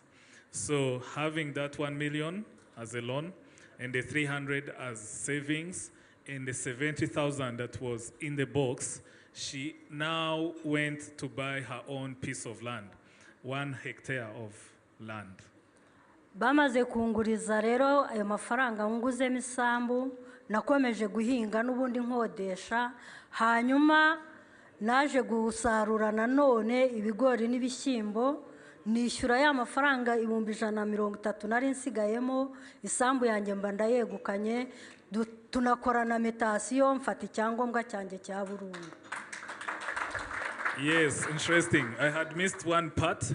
With the 1,300,000 Rwandan francs, she bought that piece of land, but the total cost was not covered. There was a balance of 130,000. But from what she harvested from the piece of land that included corn, she was able to cover the balance, and then there was mutation. The land now was fully given to her completely. Maze rero kubona ubutaka bwanjye bwite, nahise ntera urutoki. Now that the land was fully mine, I immediately planted banana. Ubu urutoki rwanjye ndarusarura, ntago njya munsi y'100 cyangwa 150 ku kwezi. Now it has grown and the yield is around 100,000 Rwandan francs every month. Ubwo nakomeje kuzigama mu matsinda, ndetse ubu ngubu mu kwezi ngeze ku 50,000 tuzigama umuryango wanjye. So through the saving groups, we continue to save consistently, and to date we save around 50,000 per month as a Ubu family. amakimbirane yararangiye iwanjye, ahubwo family issues are no more. ahubwo ninjye nsigaye nkiza amakimbirane muri uwo murenge w'iwacu, kuko ndi inshuti y'umuryango bakunda kwita izu. So family conflicts are no more in my household, but actually I have become a change agent. I go around sensitizing and training other families as a friend of family, as a member of the Friends of Family. Navuguruye inzu yanjye rero uko yari iri, ngira ngo mwayibonye hariya. The house that I talked about earlier on that was in bad condition, I was able to renovate. Intumbero yanjye mfite nuko mu myaka iri imbere 5 ngomba kuba mfite iyindi hegitari yanjye yo gutera urutoki, nkaba mfite inka z'umukamo zikama n'ifumbire, nkaba mfite ibiraro by'inkoko, mfite n'inkoko nkeya, ariko ndashaka n'izindi nyinshi. So now my 5-year vision is to acquire another piece of land, about 1 hectare, to also have cows that yield enough milk, and also invest in poultry. aka gasanduka kanjye rero ntago njya ndeka kukazigamamo kuko aka kangirira umumaro cyane. Ntago ushobora kujya muri sako ujyanywe n'aya mafaranga 500, ahubwo iyo mbona ntacyo azagira nyashyira ahangaha kugira ngo atangirika. So my box is very crucial.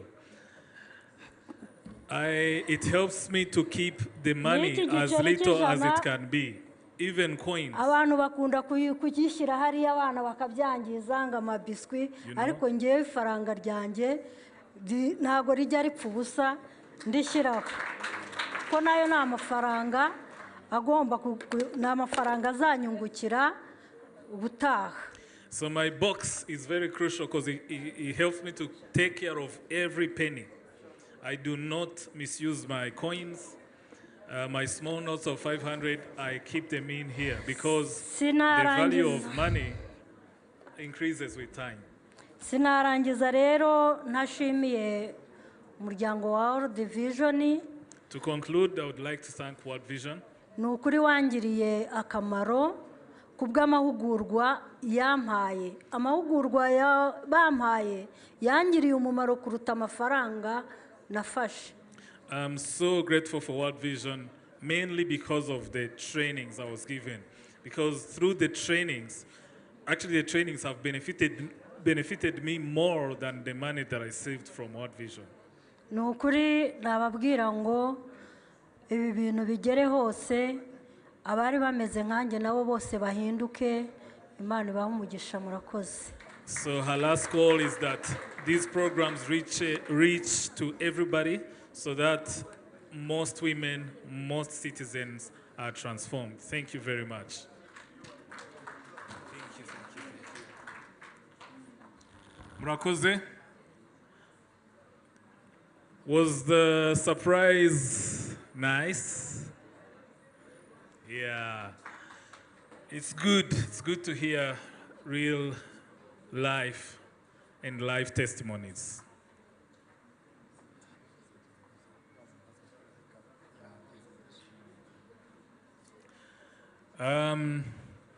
At this juncture, I would like to invite us all again. You've seen very decorated tables behind, and that's not a surprise because you're about to go and see it. World Vision, we implement in an integrative manner. Our programs are integrated.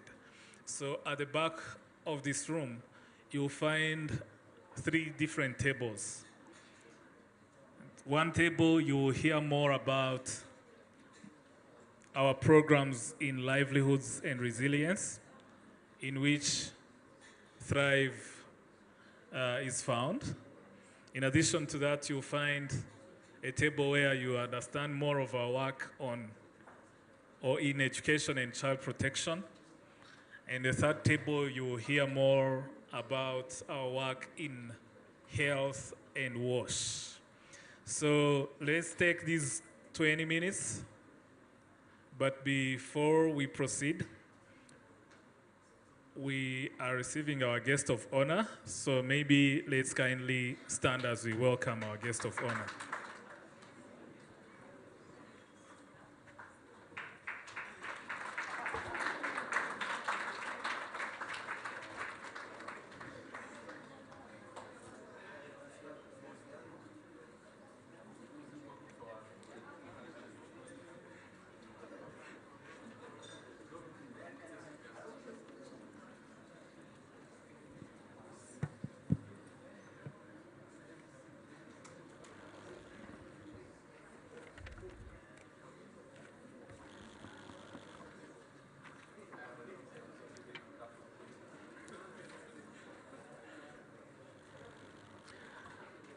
Honorable Minister, you're welcome in the room. I'm by names of Protogene Mugisha. I work with World Vision Rwanda as the meal manager. It is our pleasure to have you in the room. Honorable, in this room we have the participants or the beneficiaries of the Thrive project that we are launching today. We also have the implementing partners that we partner with in the implementation of this program. Those are formed by local NGOs, but also church organizations that we partner with in different activities. In the room also we have like-minded organizations that have a stake in the graduation approaches and strategy that together with the government of Rwanda we are implementing. But also in the room we have donors as also key partners in this journey. Honorable, you're coming at the right time. You have not missed a lot. So far we've covered the objectives of the event that were given by our Senior Operations Manager. He reminded us that we are here to discuss more about graduation approaches and harmonization, to discuss about the lessons learned from the Thrive Phase 1 or 1.0 project, to also introduce the second phase of this program that is entitled Thrive 2030, and to officially launch it as we take an opportunity to network. In the same spirit, our National Director emphasized the importance to continuing this journey.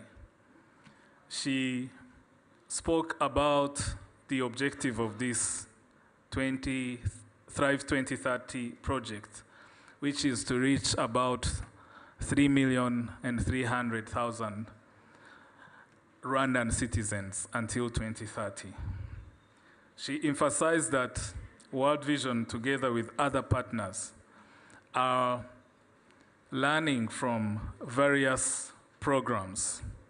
There is, like I mentioned, the Thrive 1.0, but there is also the Poverty Alleviation Coalition project that is also implemented by World Vision Rwanda in emergencies, that is in refugee camps in the country, but also from the Koika UPG project that was targeting female-headed households in the Western Province. She also highlighted the fact that the Thrive 2030 has as pillars strengthening market systems, enhancing financial inclusion, promoting environmental protection and climate sustainability, promoting local value chain development, and doing all this as we mainstream gender equality and social inclusion. She called all the stakeholders and partners on board to join efforts with an aim to have a Rwanda where all children experience life in all its fullness. Honorable Minister, thanks to your great support and collaboration, we have also had a presentation from the Minaloc itself. And I would like to say that you were well represented by Mr. Bugingo, who took us through the 7 pillars of the graduation strategy, but also spoke to us in regards to the mapping that was done of all stakeholders involved, the targeting of participants in different districts, and also the challenges and way forward. His presentation was very well complemented by Maurice from LODA as well, who took us through the key principles of harmonization of the graduation implementation. He reminded us of the importance of rational targeting, aligned with the social registry, but also the emphasis of providing the full package. He called upon all of us in the room that whenever organizations are not able maybe to meet all the full package, to collaborate and complement with others involved in the journey. He also reminded us to follow the implementation agenda that is tied to how we monitor the graduation journey from where we start and where we end. He concluded his compliments by calling upon us to engaging the community as one of the key strategies to enhance ownership. In a nutshell, that is what has been going on in the room from the time we started. And you just came in when we were getting ready to go to the hind side of this room to understand more about our integrated approaches that World Vision implement in Rwanda that house even the Thrive. You just came in when I was referring to the 3 tables that are behind, one being around our programs in health and WASH and how they contribute to the graduation policy. Another table is around our programs in education and child protection.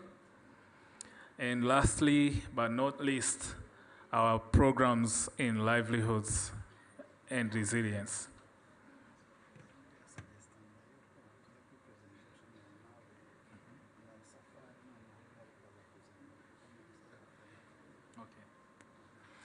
Thank you very much, Innocent, for that piece of information.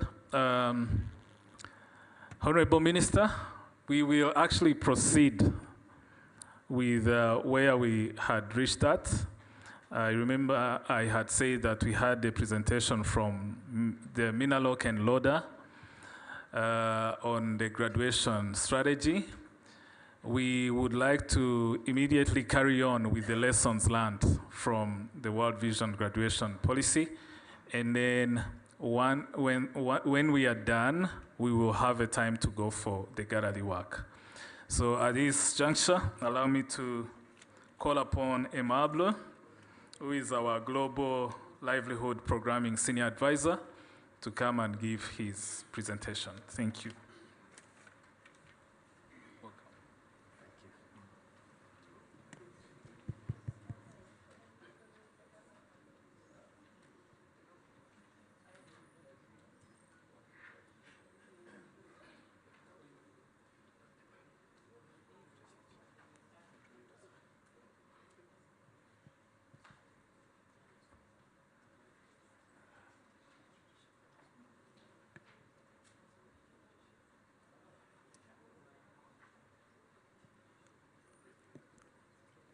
Honorable Minister, government officials who are here, dear National Director and distinguished guests here present, I would like to take you through the graduation programming journey in World Vision Rwanda.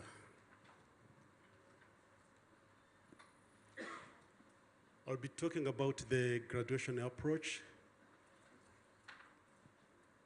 the graduation program of World Vision Rwanda, the background of World Vision Rwanda's graduation program. Then I will share with you the celebrations that we've got from the phase 1, because now we are in the phase 2. And I will end with the lessons that we have learned.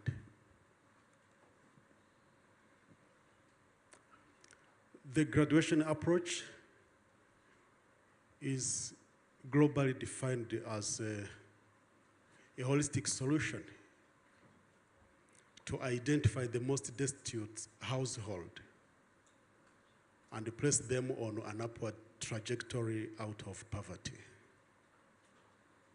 It comprises a sequence set of time-bound interventions that support the immediate needs of the ultra-poor with long-term investment in their capacity to sustain future gains.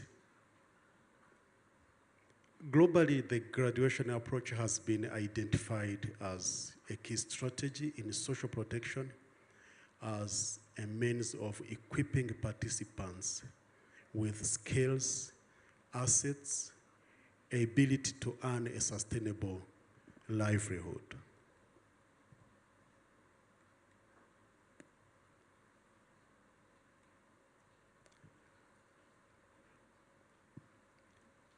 There are 4 pillars that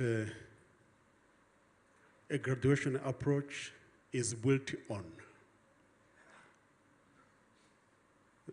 This framework has been extracted in the handbook that World Vision International developed with BRAC as the initiator of this approach. The graduation approach should have a social protection package to provide immediate relief for basic needs of the household. Because when they are hungry, they may not be interested in other development activities. The second pillar is social empowerment. Here we promote the inclusion and behavior change. The third pillar is livelihood promotion. That's where we develop productive income generating activities. The fourth one is financial inclusion. Here we provide them income management to contextualize the graduation pathway like this. In the social protection pillar, sometimes we provide extremely poor household with consumption support. Not everyone who is in the graduation program, but some of them need this kind of direct support. We also link them with social protection projects and services, whether they are from the government or other partners within that community. That is step one. Step two is about social empowerment. Here we concentrate on counterproductive mindset and social behavior change. Why? Because it has been demonstrated that belief systems, social norms, cultural barriers, there are many things that are shaping the mindset of people in the way that holds them in extreme poverty. That's why we have decided to focus on it. And even here in Rwanda, these kind of interventions have been very effective. Then we go for entrepreneurship and small business management. That's where we start opening their eyes to help them discover their resources and opportunities around them and set their graduation objectives and targets. For step 3, we introduce the saving groups, financial literacy, linkages with formal financial services as key elements of the financial inclusion. Why? Because globally it has been demonstrated that most of the formal financial services have been excluding the poor. We needed other methods, tools, and models that could help the poor be familiar with money and know how money works so that they become attractive to the formal financial services. That is for the ultra poor. At that level, they can start their livelihood activities. That's where I provide them with technical skills, seed capital, of course for the extremely poor, not for anyone. And then we do the market linkages for those ones who have a good production. And we introduce other models such as local value chains development and what we call inclusive market system development. Why? Because we don't want to hand over these poor households back to the government. We want them to stop depending on the government and become active contributors to the development of the countries. Without having these systems that Thrive project is coming to strengthen, these people may not sustain their livelihoods.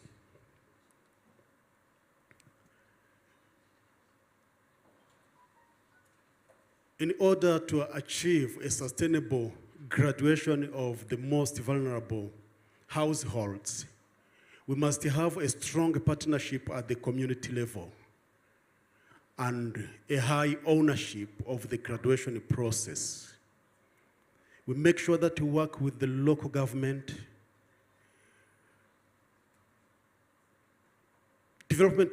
local value chain development partners, faith-based organizations and local NGOs, the parasocial workers, and where we have so many households who need support in the various activities that we've been talking about.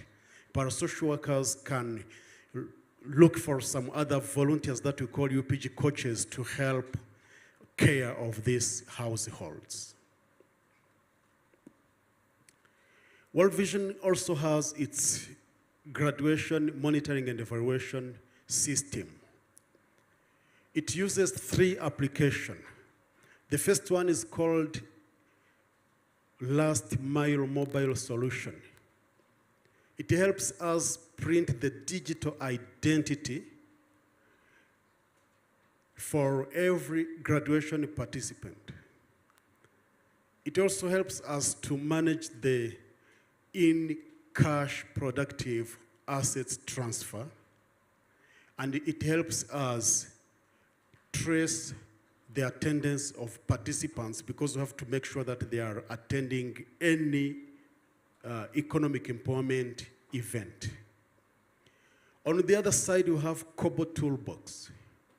Kobo Toolbox is installed in the smartphones that graduation coaches at the field level have.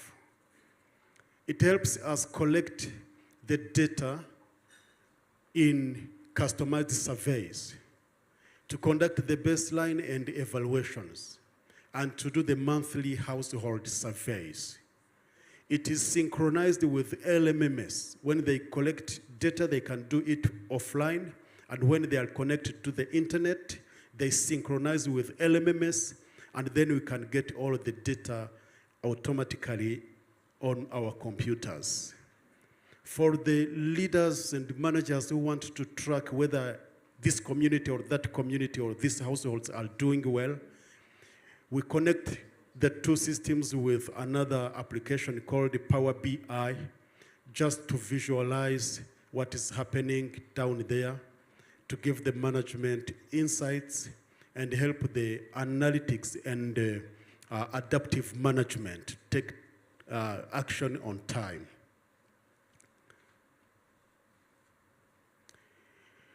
The way this graduation program has evolved, we can say that it started in 2013.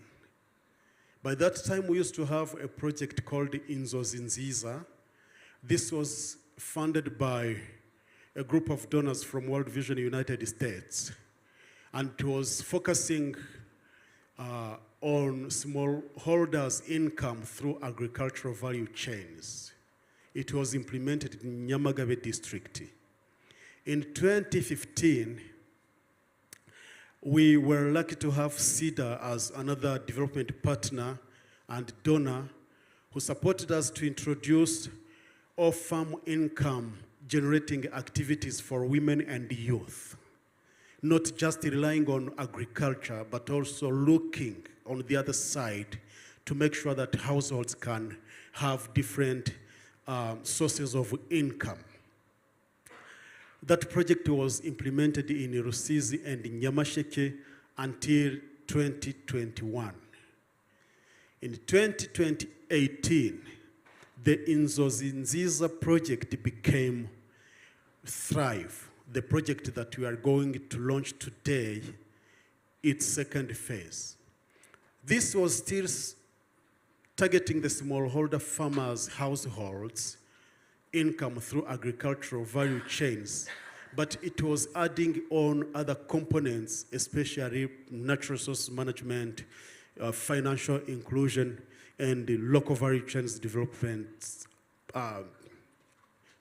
other components of local value chain developments. It was implemented in Rusizi, Huye, Gisagara, and Gakenge district.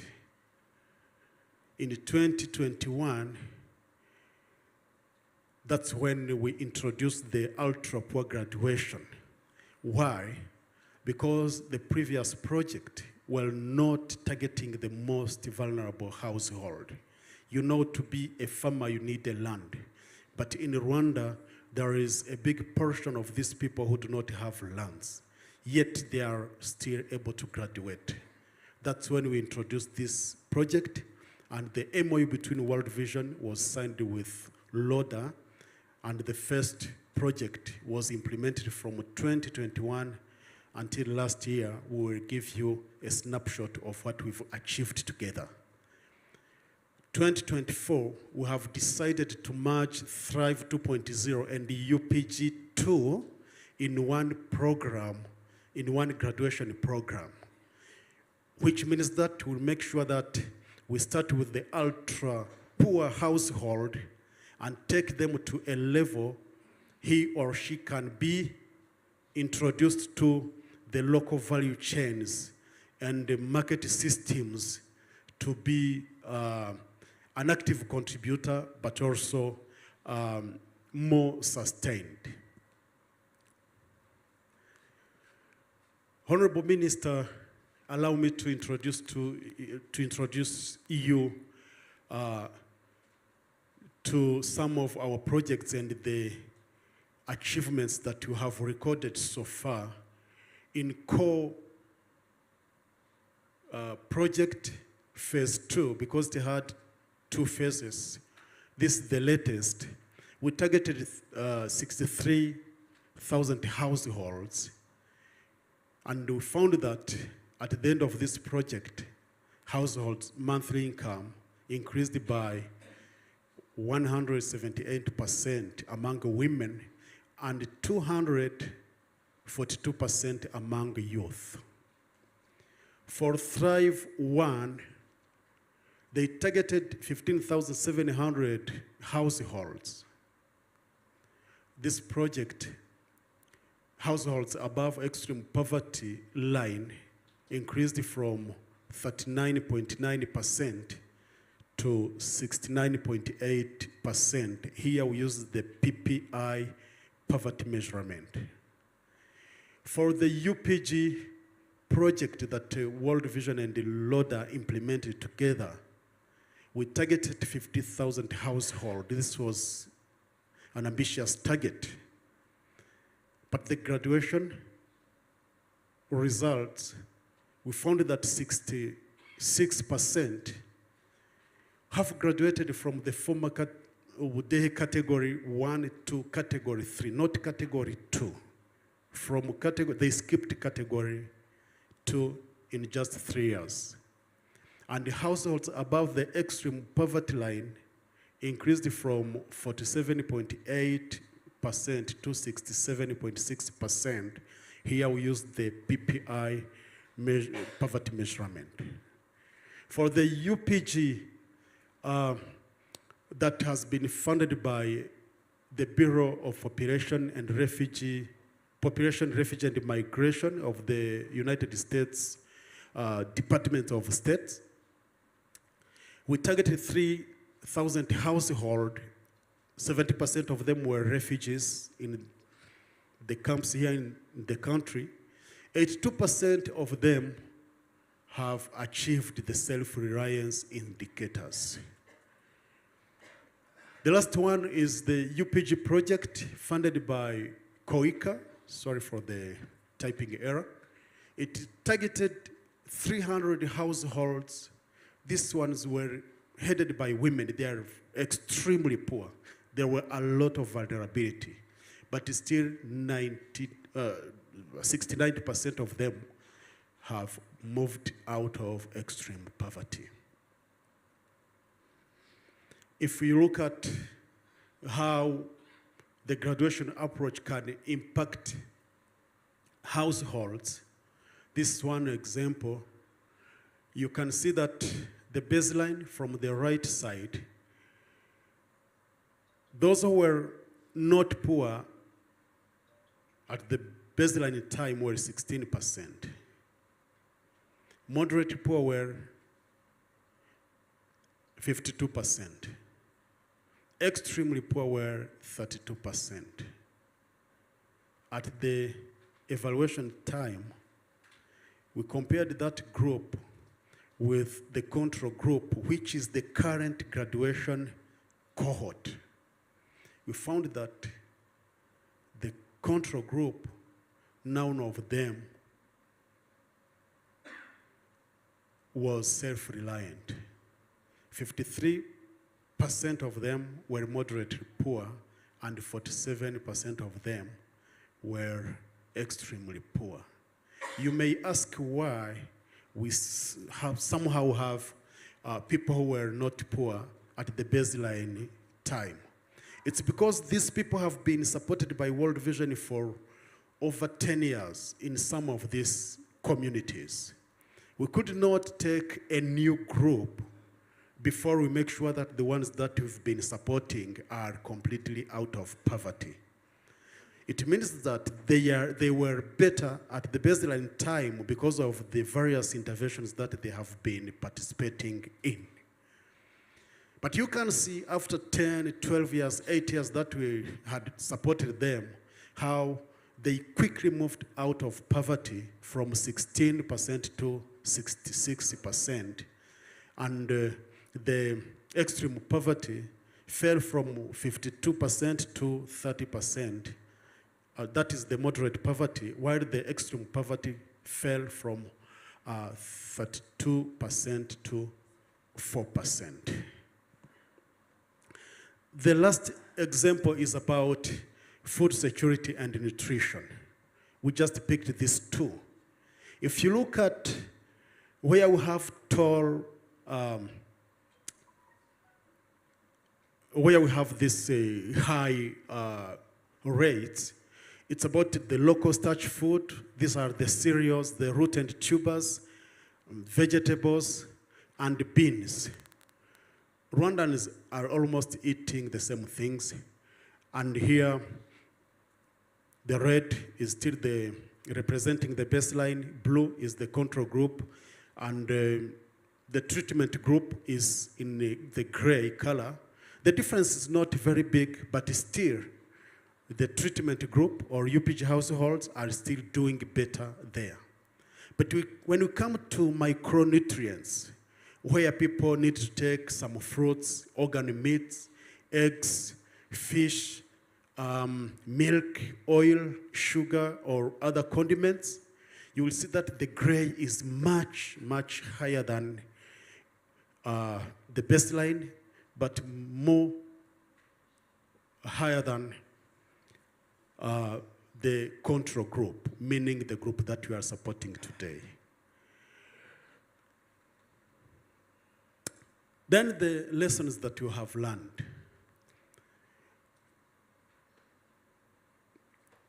Graduation participants told us that the most useful component of the World Vision Rwanda graduation package was counterproductive mindset and behavior change.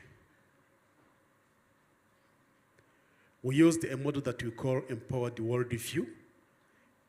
We used the dialogues, not the training, because training them one day and send them back may not be enough. We want to create that culture. Second, the transfer of the seed capital for productive asset is good, but only effective for prepared project participants. A productive asset doesn't need to be expensive. Just here, they told us that the money that we gave them for the first time was not as useful as the money that they received after accumulating a lot of knowledge. Third, a strong digital monitoring system is critical for detecting bottlenecks in the progress of both households and programs for an effective adaptive management. In the graduation, we monitor the project, but we also monitor households' progress. This kind of monitoring system is very important to make sure that we are responding to the challenges on time. Fourth, the graduation is one of the most effective and sustainable. Graduation is more cost-effective and sustainable when it involves local partners. The presence and influence in the community is an asset that most graduation programs need to win the community's acceptance and ownership of the project. I thank you.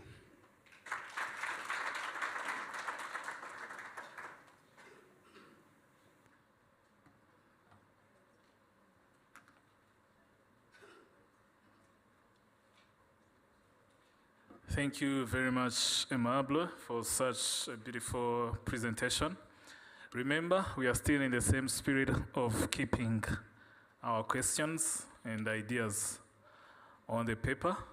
And just so you know, it's not going to take long until we get to a point where we express them. For the purpose of those who do not understand English, Aimable atugejeho ikiganiro cyerekeranye no kureba gahunda yo kwikura mu bukene nk'uko ikorwa na World Vision.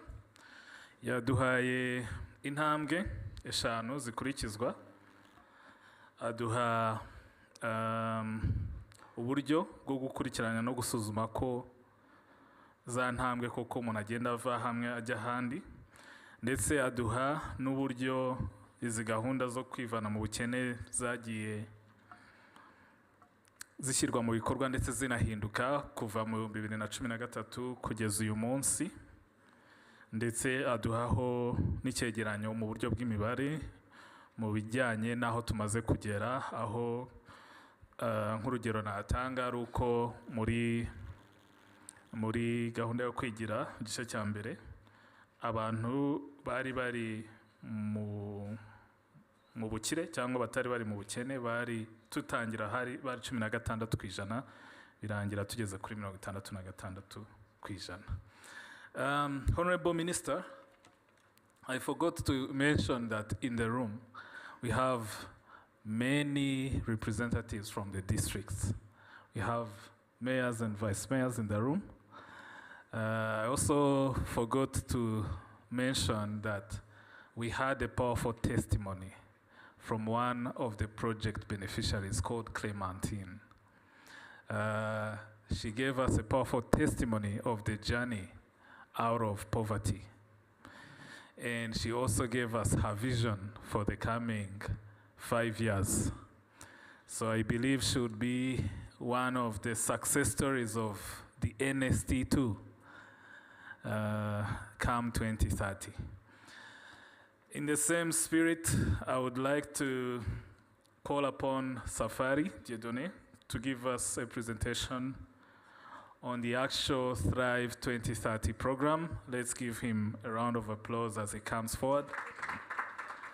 After Safari, we will proceed to the Q&A session. So let's get our questions ready after Safari's presentation. Thank you.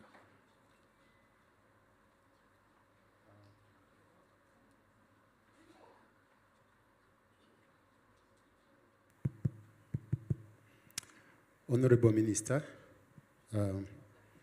donor representatives, government officials, distinguished invitees, ladies and gentlemen, it's a great honor for me to stand here and share with you Thrive 2030 Kwigira project.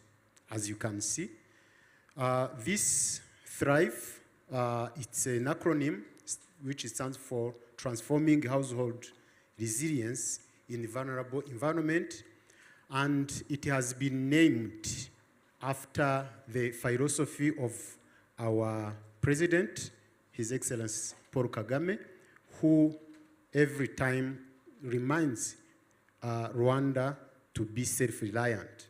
So that's why it is called Kwigira.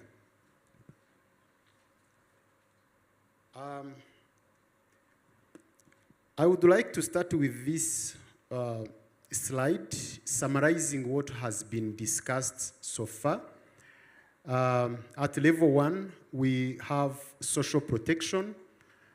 Those people who are targeted by VUP and other partners, including World Vision Rwanda, they receive social protection package, and World Vision also contribute through its health, WASH, child protection, and education, and disaster risk reduction programs.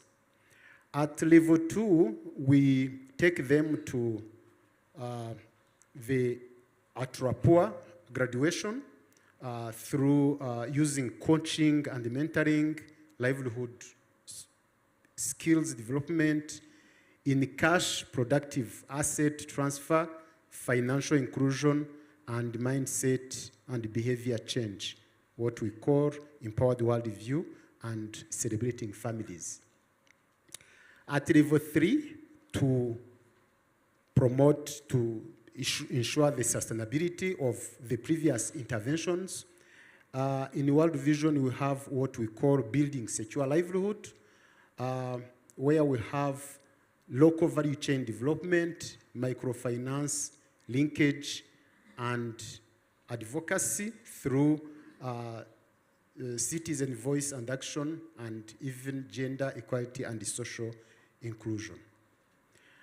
With this new Thrive 2030, which combines both UPG, Atrapua graduation, and building a secure livelihood, targeting both ultra-poor and poor households, our vision is to have everyone, everywhere we work as World Vision, to make sure that he has transformational tools they need to move themselves out of poverty. That's why wherever we are, in all sectors we cover and districts, we have aimed at targeting every household that is in poverty and extreme poverty. This is the graduation ladder of this Thrive, and it is showing the combination of different interventions. At the beginning, you have what we call biblical empowered worldview. This biblical empowered worldview is the foundation, and it is at the same time the secret that World Vision uses to change mindset. I think Emable mentioned it very well. But with this biblical empowered worldview, we try to convince ourselves, we start with ourselves as World Vision, to convince ourselves that we are not saviors, we are rather facilitators. And we know that we can't provide everything, we just trigger transformational change. So we try to help people to move from dependence mindset to empowered mindset. The second layer is saving for transformation, where we help participants to have financial management skills, through financial literacy. They form groups of 30 people and they start saving, using loans, and later we link them with microfinance institutions, and we have our sister organization, World Vision affiliated microfinance called Vision Fund. I will talk later about Vision Fund. After that, but before going to the next level, some of our participants, depending on the availability of means, we give them cash transfer, that is so that they can procure productive assets. After that, we do local value chain development as part of an inclusive market systems.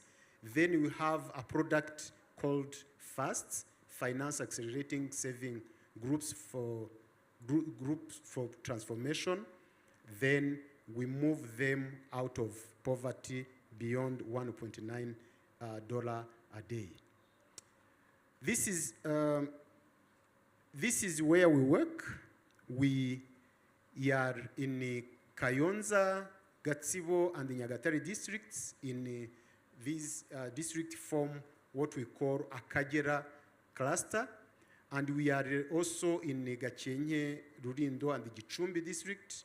These district sectors we target in those districts, they form Buranga cluster.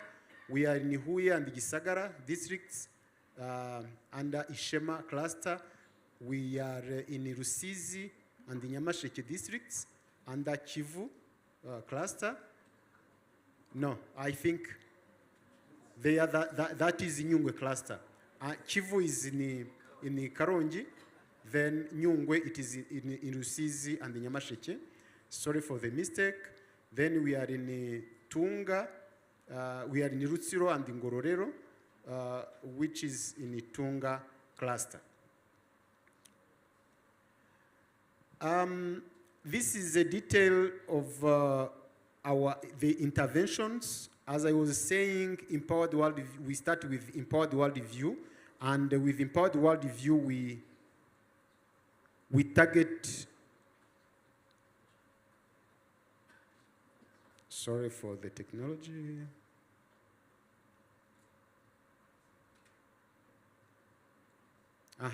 We will target 100%, and we are targeting 324 households by 2030.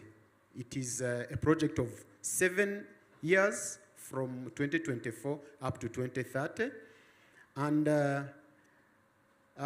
we have saving group and the financial inclusion through Saving for Transformation. And with these two interventions plus conditional cash transfer, we target 100%. With conditional cash transfer, we are reaching 23% because of the budget availability, but our aim is to reach everyone who qualifies.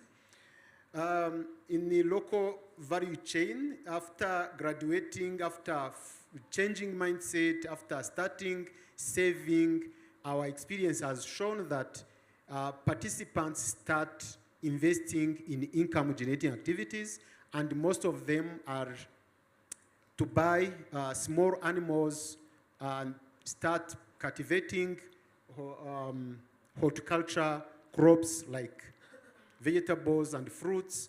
And from there, we help them to dive into local value chain development. But with local value chain development, we are guided by the commodity itself. That's why we have introduced inclusive market systems. What is the difference? The difference is that everyone who chooses to be in a value chain can participate, not only people who own lands, because you know the land ownership in our country, the size of land is quite small, but there are people who can contribute in a poultry value chain, in a horticulture value chain, without necessarily cultivating by just, selling inputs, transporting the production to the market, or doing other off-farm activities. And with inclusive market systems, we are creating an enabling environment by bringing on board or participant or actors in the value chain so that they support. Emabri mentioned we don't want to hand over these participants to the government so that they continue to depend on supports. We rather want to handle them to the private sector so that they start collaborate with them, work with them, and why not to be part of the private sector. So that is the newness of inclusive market systems. It helps participants who have graduated from out of poverty to be part of private sector and to allow the private sector to drive this system, this movement. And with this local value chain and the market systems, we are targeting 30% in the current plan, but our wish is to plan more, is to have maybe 60 or 70 or 80% of all households who are out of these 324. So we also have FAST, which targets, I think I talked about FAST previously, which target 30% of our participants. So the last two interventions are part of building secure livelihood. The first two are part of Atrapua graduation. And this is to clarify when Emabri said we are combining both Thrive 1 and Atrapua. This is to clarify what it was meaning.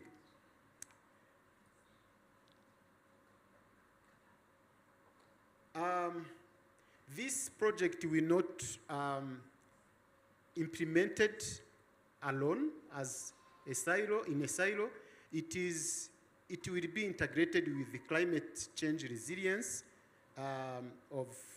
with other World Vision's interventions like climate change resilience, because at the end of the day, these poor who are becoming farmers need to do their jobs, need to do their operations in a protected environment. We also have youth and economic empowerment. With this graduation, we target adults, but we are not forgetting that there are youth who will become tomorrow's farmers, or if they are not taken care of, who will become tomorrow poor, the poor of tomorrow. So we are integrating all of those interventions to make sure the transformation is sustainable.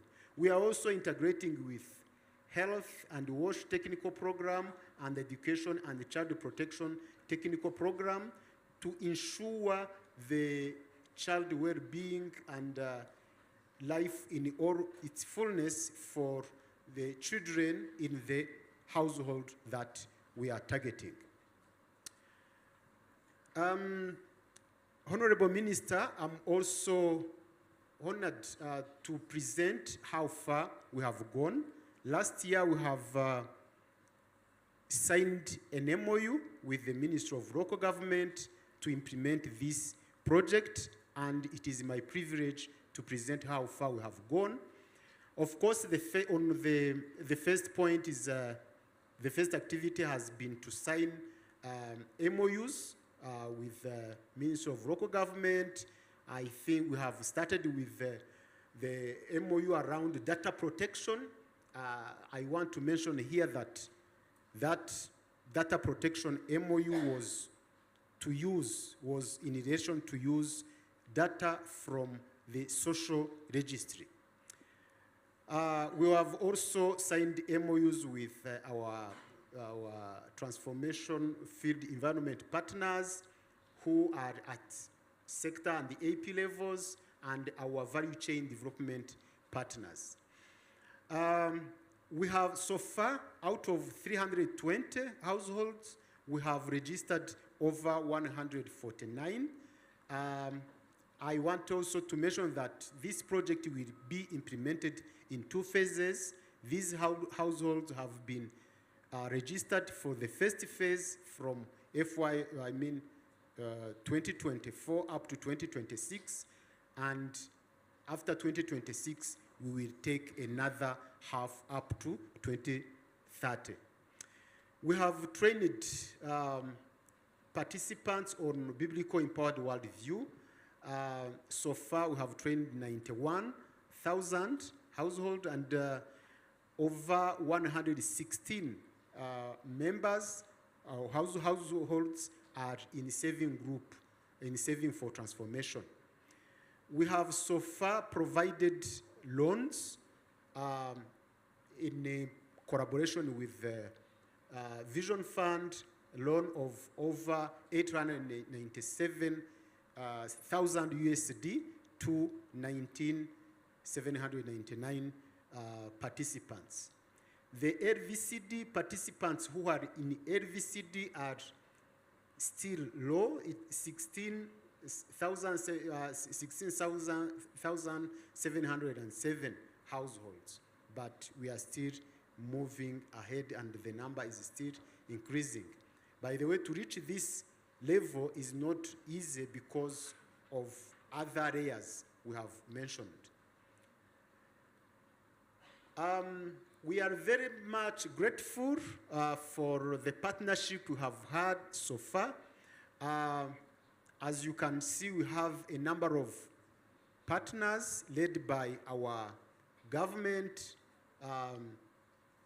Vision Fund, AEE, Duhami Kadri, Rwari, Africa Improved Food, ADEPER, and different Catholic dioceses, and Presbyterian Church, Association Mwanukungwa, Reu, yes, and other partners.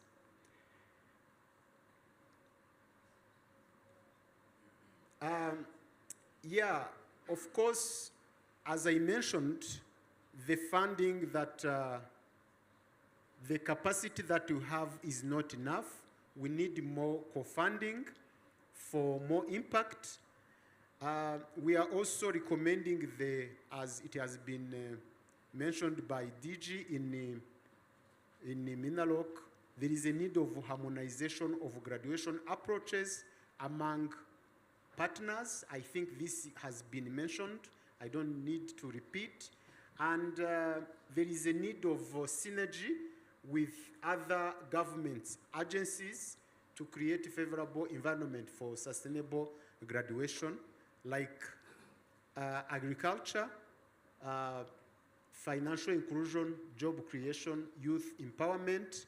And at this point, I want to make kind of advocacy because to see how this graduation strategy can be linked with other government strategies like agriculture strategy, like financial inclusion strategy, so that we intentionally target these households that are in poverty, because at the end of the day, their intention is to help people to get out of poverty.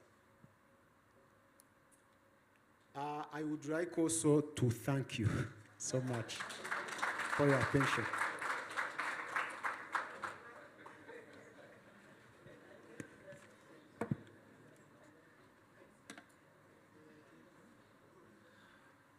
Safari, you forgot one thing.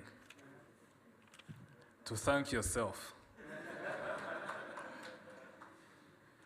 Yeah, thank you, Safari, for a beautiful presentation.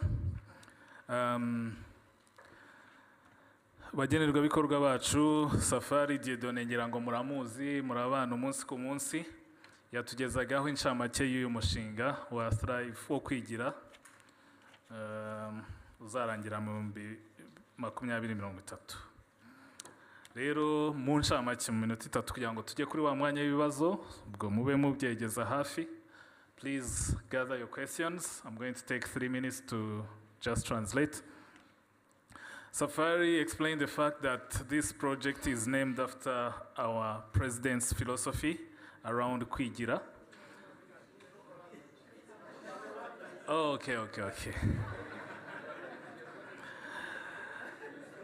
Murakoze cyane. Navugaga ko Safari yatugejejeho inshamake y'umushinga. Yatangiye atubwira ko izina ry'umushinga ubwaryo rishingiye ku cyo nyakubahwa Perezida wa Repubulika akunze kutwibutsa cyitwa kwigira. Atubwira ko intego cyangwa intumbero y'umushinga ari uko buri muntu wese aho ari hose abasha kwivana mu bukene. Hanyuma yongeye agaruka kandi ku bikorwa by'ingenzi umushinga uzibandaho, ari byo bindi musanzwe mukorana, harimo amahugurwa atandukanye yo guhinduka mu bitekerezo, mu mutima no ku mufuka, kuba mu matsinda yo kwizigama, kuba mu bikorwa by'inganda ziciriritse, kubungabunga ibidukikije ndetse no kwita ku ihame ry'uburinganire n'ubwuzuzanye. Yavuze kandi ko uyu mushinga udakora mu buryo bwo kwikubira, ahubwo ufatanya n'indi World Vision ikorana nayo, nk'umushinga wo kwita wo kubungabunga ku bidukikije, umushinga wo guteza imbere urubyiruko ndetse na za porogaramu zindi navugaga kare zijyanye n'ibyo dukora mu burezi ndetse no mu buzima no mu isuku n'isukura. Safari rero yatugejejeho kandi ko umushinga ugeze kure. Umushinga urarimbanije kuko kugeza ubu ngubu amasezerano y'ubufatanye n'ibigo bitandukanye yarangije gusinywa, ndetse abagenerwabikorwa bose 149 barangije kwandika cyangwa gushyirwa ku rutonde. Abagenerwabikorwa bagera ku ngo 91,000 barangije kubona ya mahugurwa mwatubwiye yo guhinduka ku mutima, mu bitekerezo no ku mufuka, ndetse amatsinda yo kwizigama nayo ari kugenda ashyirwaho mu bice bitandukanye by'igihugu. Kugeza ubu abanyamuryango 119,000 bimaze kuyayoboka. Hanyuma izindi ngo 116,000 nazo zigeze kure muri za gahunda z'inganda ziciriritse. Rero yatubwiye n'abafatanyabikorwa batandukanye dukorana n'uyu mushinga, lisiti yari ndende ntabwo nayisubiramo yose. Arangiza ajya inama se cyangwa adukangurira kugira ngo turusheho kurebera hamwe uburyo hanonosorwa gahunda zo gutuma izi gahunda zo kwigira zikorwa mu buryo bumwe hagati cyangwa se mu bafatanyabikorwa batandukanye, ndetse no kugira ngo abaterankunga ndetse n'abandi bose bari muri izi gahunda tugende dufashanya mu buryo bw'amafaranga, ibyo bita co-funding. Muri make ndumva ari byo ngibyo Safari yatugejejeho. In this moment, I would like to give us the floor for the questions, comments, and ideas. The way it will be done, we will have the protocol team facilitate us to move around the microphones. And then when if you want to give an idea or ask a question, you will raise your hand so that the protocol team can locate you. You will first tell us your names, the organization you're working for, and whom among the stakeholders in the room you would like to address your question to. Mu Kinyarwanda, kuko ntabwo ari ukubaza mu Cyongereza gusa, tugiye mu mwanya wo gutanga ibitekerezo no kubaza ibibazo. Umuntu wese yemerewe kubaza mu rurimi yiyumvamo. Uburyo bwo kubikora ni ubu ngubu, uraza kuzamura ikiganza niba ufite ikibazo, hanyuma umuntu ufite mikrofone ayikwegereze, namara kuyiguhereza uraza kuvuga amazina yawe, ikigukorera, ndetse n'uwo wumva ushaka ko icyo kibazo cyawe agisubiza mu bantu bari muri iki cyumba. ndumva nakomeje gusubiramo abantu turi muri iki cyumba. We have donors in the room, we have World Vision in the room, we have local government in the room, we have the actual local government at national level. Local government at national level, how do we call it?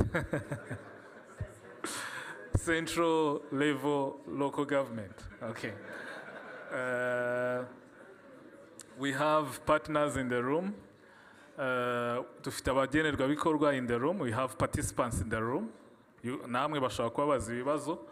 Rero abo bantu bose turabafite, dufitemo abaterankunga, dufitemo abafatanyabikorwa, dufitemo abayobozi b'amatorero, church leaders, nabo bose bari mu cyumba. Dufitemo ministeri y'ubutegetsi bw'igihugu, dufitemo ubuyobozi bw'inzego z'ibanze. Ibibazo rero nukibaza uratubwira uti nge ndifuza ko iki kibazo gisubizwa n'uru rwego. Yeah, without delaying, ndabona hari umuntu wazamuye ikiganza hariya, mwamubonye? Is your hand still up? Okay. Oh, someone has a microphone. No, let's start with that side. I will explain myself as to why I want to start with her, not you. Good afternoon. My name is Marjorie. I work with Plan International. This was such a great presentation from World Vision, and it tickled me to think about the profiling criteria. And my question goes to World Vision. I was really amazed about how you do your profiling criteria, but I would want to understand more. How do you come up with the profiling criteria, and how do you decide on the interventions after profiling the families? Because you said you profile each family on its own, and in the family there are several people. There are youth, there are children, there are women. So how do you do that so that you decide on the particular interventions for this project? Thank you. Thank you, Marjorie. Any other question in the room? We can have...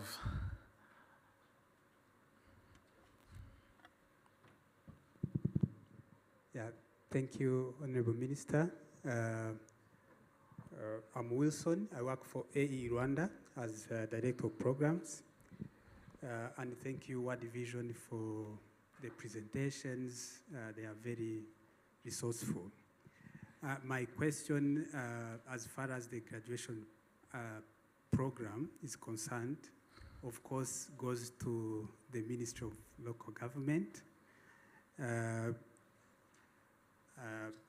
We have seen that there are so many players, development partners, who are doing a lot when it comes to this graduation program.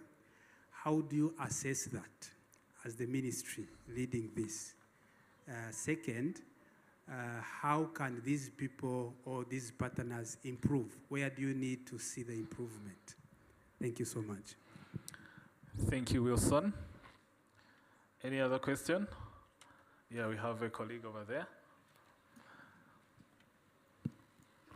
Thank you very much.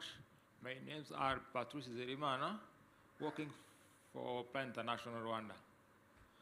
My questions go to Mr. Morris from Rhoda, and the question is about the collaborative efforts. He has talked about collaborative efforts in enhancing or facilitating the poverty reduction. So I would like to ask him how those collaborative efforts can be coordinated in order to achieve what it will be done. Thank you. Thank you very much. Lord, I believe you took notes. We have another question here. We'll take two more and then we give an opportunity to people to respond. Thank you, Honorable Minister. I am Father Augustine from Byumba Catholic Diocese, and I am the Director of Caritas Byumba. I am representing here the Bishop of Byumba Diocese. My question is, as you have said, and you have seen that the access to finance is important to our people for their graduation. And here, I think there are some financial representatives, the financial institution.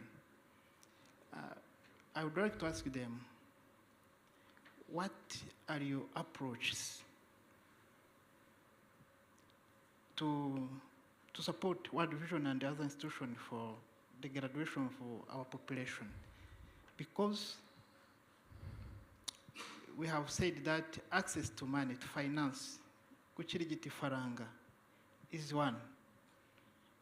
Managing that faranga is the second.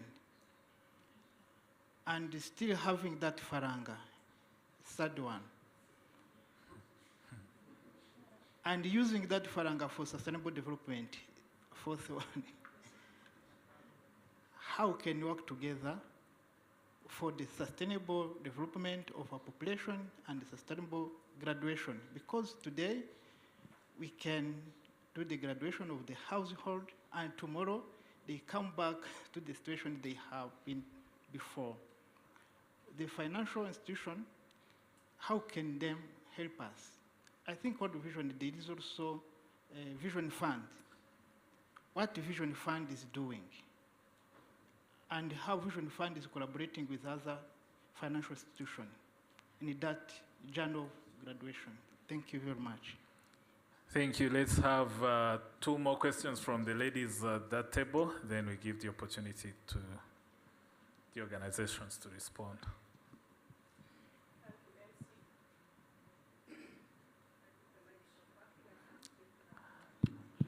Yeah, I can speak for you. Yeah, thank you, MC. Pleasure. Honorable Minister, we recognize your presence. My name is Beatrice Ekalam, and I work with World Vision Rwanda. My specific question goes to the donors in the House. From the statistics, we've heard that a number of achievements have been registered. Definitely these need to be sustained. But at the same time, we've also read from the statistics that there's still a journey ahead of us in terms of reaching more households with these proven models here. So my specific question is to the donors, what are the current funding trends in respect to social protection? And what are they, and how can we tap into those as various stakeholders working around the models that we've had around today? It would be interesting to hear that. Thank you so much. Yes. Thank you so much. My name is Benedict Wababyeyi. I'm coming from Inalok. I'm having 2 questions. One goes to Aimable or Safari, where Aimable has mentioned that they work together with parasocial workers. And after, Safari said, we're having graduation coaches. How do they work together so that they support the household undergraduation programs? The second question is, I saw some program around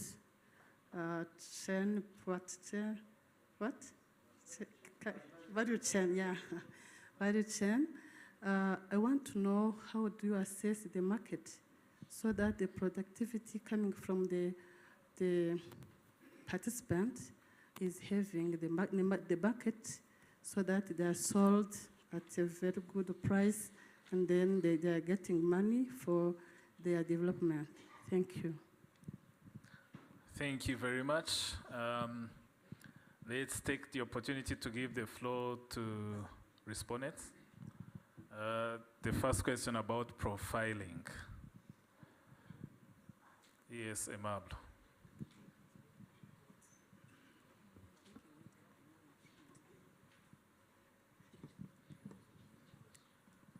Yeah, before we design a graduation project, we do the market assessment to understand the local environment, to know the opportunities that are there, the challenges, the resources, and so forth. But we don't design all the interventions from there. that report only give the graduation designer the general trend. As I said, that is the project of the organization. But when we have targeted these households, what we do is just giving them the general empowerment, which will help them know what they need. Most of the time, households head are the targeted ones, but they may not be the most active in the household. That's why when we are profiling them, sometimes husbands tell their wives to come and participate in the graduation process because they are the well-positioned. But again, sometimes they have the young people who need the vocational training and so forth. It's up to them to decide what is their priority and set their graduation objectives. Then what we do is just giving us the picture of that household. How many children are there? Are they going to school? Are well nourished? Do we have some people who can work? And so on. Of course, there are some interventions that we can put in the second category that are not directly linked to the economic growth of the household. When they have malnutrition, when they have children who are not going to school, we immediately link them to the systems that can solve those problems. We call it the graduation, the linkage in the graduation processes. This is very important because you cannot do the graduation if these social issues are not settled. But when it comes to the economic activity, we never dictate household what to do. That's why we have moved away from giving them the productive asset in kind to giving them the productive asset in cash, because they are the ones to know what will work for them and what they will buy with the money for the productive asset, to give them that flexibility of deciding what works well for them. So for the profiling process, this is what I can say. We just need to know the social issues, the family conflicts that are there, the gaps that are there, which needs other partners to come in. But when it comes to the livelihoods promotion, they are the ones to decide what can work for them and who is better positioned to do it. Sometimes we work with the husband, the wife, or an adult young person in that household who can do better what they have decided, and we empower that person or two of them or three of them. It's up to them to decide what to do and what to use the money that we give them. Normally, we don't dictate them what to do and the interventions for the household. We have the general interventions at the project level, but when it comes to the graduation projects of the household, they are the ones to decide what to do and use and how to use the support that we give to them. Iyi ni ivanjiri rero ya Aimable, niyo mpamvu mubona yahagurutse akaza hano imbere. But for the next respondents, you don't have to stand and come forward. You will be given a mic where you're seated. But you understand why. From 2013 up to today, he has walked the journey. Some of us have joined along the way. He has been there. So I've seen that there is possibly a follow-up question, but let's first deal with the questions we received before. There was a question that was addressed to the Ministry of Local Government.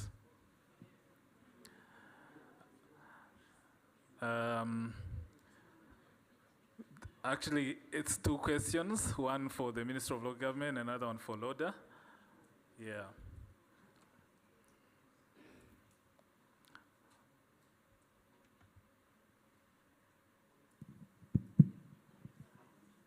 Thank you so much. Ngo ikibazo Kabagambe yabajije kanyisubize mu Kinyarwanda kugira ngo abantu bari hano muri room tugire the same understanding. Yabaje ku kibazo cy'abafatanyabikorwa batandukanye bari muri sector ya social protection. Ni benshi ngira ngo kugira ngo twese muri sector tujyanemo kandi buri umwe aba afite clear roles and responsibilities z'ibyo agomba gukora cyane cyane kuri wa mufatanyabikorwa twese nanga umufatanyabikorwa tugamije guteza imbere kugira ngo ave mu bukene.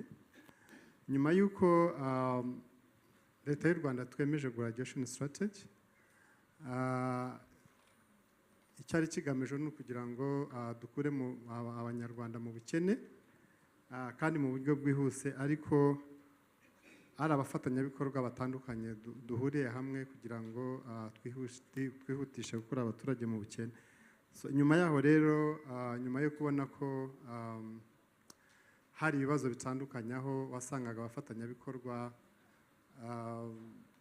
hari intervention zitandukanye, zimwe zinasa usanga bahuriza ku mufatanyabikorwa, ugasanga zirasa nangwa se hari n'izitandukanye, ariko hagasanga harimo issue ya overlap na duplication ya intervention zabo bakora.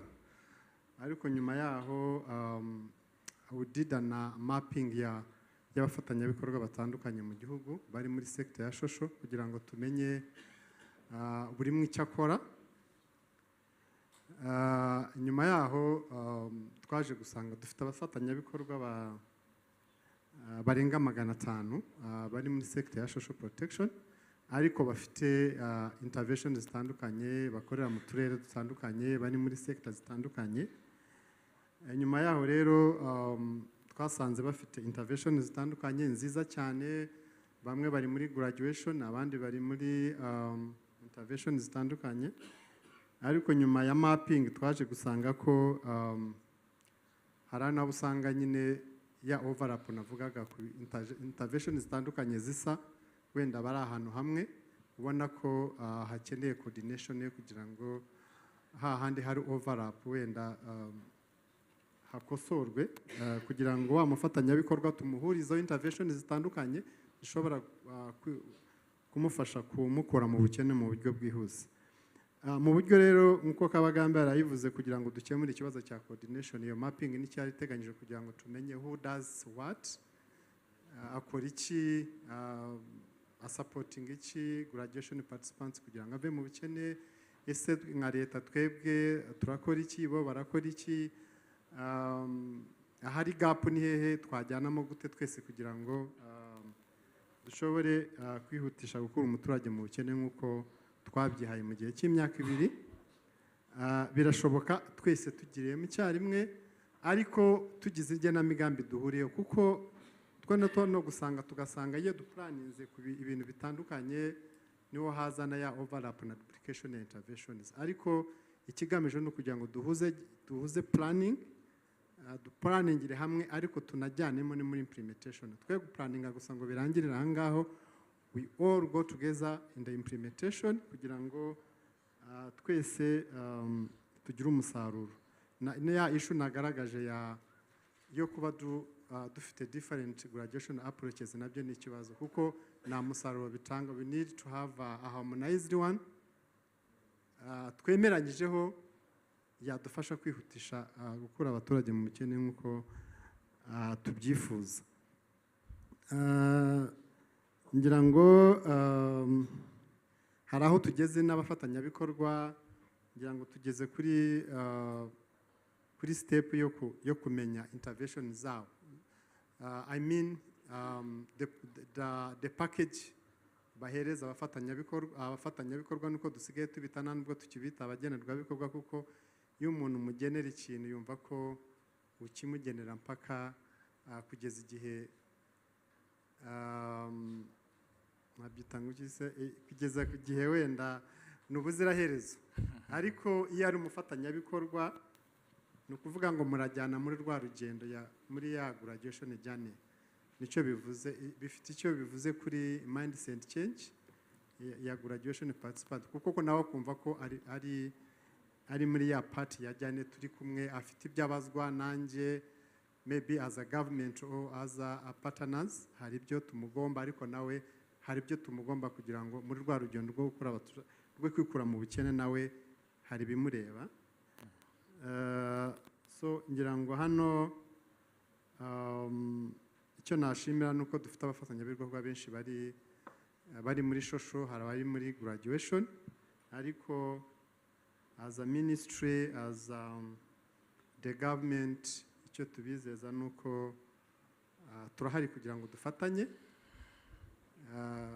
dukorane muri sector, dukore neza uko tugomba kubikora, twirinde gukora icyo nakwita gukora ibyo tutumvikanye. We need gukora ibintu twumvikanyeho kandi tukabikora neza, ariko as a government we are committed ku mikoranire myiza and kugira ngo twihutishe iyi graduation, ariko any support yaba ikenewe muri sector as a lead ministry turahari and we are ready to support. And ariko ikindi ngira ngo nasozerezaho nuko we need mobilize more funds. Mwayibonye ko dufite abantu benshi bagomba kuva mu bukene, ariko turacyafite ikibazo cya resources, ariko nk'abafatanyabikorwa muri sector we need to mobilize more resources so that the number of the graduation eligible graduation participants dufite kugira ngo dushobore kubakura mu bukene muri iki gihe imyaka 2, ariko no muri NS2 dufite target yo gukura, dufite ambitious targets zo gukura abanyarwanda mu bukene, kandi tuzabigeraho ariko twese n'abafatanyabikorwa babigizemo uruhare. Murakoze hano Minister. Thank you, Honorable Minister. In 1 minute, to answer to the question around how Minaloc assesses the many stakeholders involved in the graduation policy, Mr. Bugingo has highlighted the fact that at the center of these graduation approaches is the normal citizen, the Rwandan citizen, and that Minaloc has also taken note of the issues around duplication and overlap among the 500 stakeholders that were identified in the sector, in the social protection sector. He also updated the audience on what is being done so far, starting from the mapping that he also presented on earlier on, and the streamlining of the planning and implementation, the co-planning and co-implementation with partners, leading to an assessment of the package being provided in the spirit of harmonization and focus. He concluded by calling all of us on more synergies on mobilizing funds in order to achieve the ambitious targets of the NST1. So thank you, NST2. Thank you very much, Mr. Bugingo. We can proceed to Loda. Murakoze cyane. Nagira ngo mbanze shimire umuntu wa Plan International ubajije iki kibazo cyiza about how collaborative efforts that are required could be better coordinated. Ngira ngo biri munamfashe kugira ibyo ngarukaho byibanze buri wese akeneye kumva cyangwa dukeneye kwemeranyaho, ariko n'ubundi ntabwo bitandukanye cyane n'icyo bari babajije Bugingo amaze gusubiza. Icyo nagira ngo mvuge nuko currently dufite uburyo busanzwe bwa coordination, haba muri leta, haba n'abafatanyabikorwa, haba ku rwego rw'igihugu, haba no ku rwego rw'uturere. Hari icyo dufite cyitwa sector working group. They are convening like twice every quarter. The sector working group, they are bringing nkomeze mu Kinyarwanda leta, abafatanyabikorwa, civil society organizations, NGOs, niba ari muri social protection, iyo platform irahari ku buryo abantu bahura bakamenya ngo ni ibiki turimo dushyira mu igenamigambi, gushyira mu bikorwa bigeze hehe, ndetse challenges, ibibazo byaba birimo, ndetse n'amasomo tugenda twigiranaho. Aho ni ku rwego rw'igihugu, ariko no ku nzego z'ibanze dufite Joint Action Development Forum, no kuvuga ngo local NGOs, civil society nayo iyo platform irahari.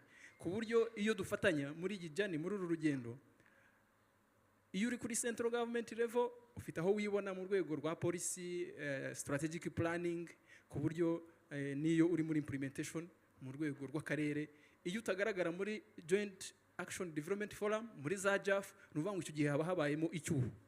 Aho ni ahantu hakomeye cyane. Ikindi nagira ngo mvuge ni uko kugira ngo dufatanye byihute, dufite ubundi igenamigambi uburyo rikorwa buri mwaka. Tugomba gutangirirana mu igenamigambi muri design ya project, tukaba twavuganye dufite policies, dufite strategies, ariko tukavuga ngo turashaka kugana ahangaha. Ubwo muri izo forums navugaga na engagement niho bikorerwa, ariko tukugira n'igihe cyo kureba ibyagezweho. Ubushize nababwiraga ko habaye na conference y'abafatanyabikorwa. Icyo gihe noneho ubu ngubu muri bijyanye no gushyira mu bikorwa graduation strategy, turavuga ngo twiyemeje ibi ngibi. Dufite imiryango izwi kanaka na kanaka bari mu mudugudu runaka. Mu gushyira mu bikorwa tugomba kugera igihe tukavuga ngo we come together, wakozeho iyihe pourcentage, undi yakoze iyihe pourcentage, tukamenya n'usigaye, cyangwa niba hari aho tudatanga package yose, tukamenya ngo hari undi uri gukora ku yindi party kugira ngo habeho kuzuzanya. Navuga ngo uburyo bwiza ni ukumva ko tujyana mu igenamigambi, mwishyirwa mu bikorwa nk'abantu dufite intego imwe, tugasangira amakuru, niba ari imbogamizi zihari tukazisangira, best practices, lessons learned na success stories. Ngira ngo ni nguko nasubiza. Murakoze. Thank you very much, Maurice. Mu by'ukuri ugisubije neza. He has referred to the regular platforms that are there to facilitate the collaborative efforts through the sector working groups at national level and the joint action development forums at local level, and regular reviews and reflection sessions that bring together stakeholders. So, if you allow, yes. Hari ikindi nagira ngo nongereho, muri NGOs zikora muri social protection, ubundi muzi ko tuba dufitanye na MOUs. Iyo tugiye gusinya na MOU turavuga ngo dufite sector strategic plan, ifite za outcomes, ifite imirongo migari, tukamenya ngo buri muntu aragira contribution kuri iyi outcome. Icyo gihe na plans zikaba ziri aligned. Icyo gihe niba dufitanye MOU y'umwaka umwe cyangwa imyaka 5, n'ikindi gihe iyo tugiye gukora extension, turareba ngo bya biri twemeranyije tugeze hehe tubishyira mu bikorwa. Ubwo ni ubundi buryo budufasha mu buryo buri strategic. Murakoze. Thank you, Honorable Minister. Urabona ko ivanjiri mu by'ukuri yarakwiye mu bantu bose. Nari nzi ko ari Aimable gusa, ariko yaba ari Bugingo yaba ari na Maurice bose yarabinjiye. So there is hope. I was saying that this good news of graduation has really, it has synced in. Aimable took 10 minutes. Bugingo did the same. Maurice. But time is not on our favor. But it shows that we are committed. As partners, we are committed. And that 2030 is not ready for us, you know. We are moving to where we want to see Rwanda, you know. Let's proceed to the next question, but I want to plead with the respondents to be a little bit brief so that we use like 2 minutes to answer to the question that was addressed to. There's a question that came from Caritas. Did it go to VFR? I might have missed that. And the question that went to the donors.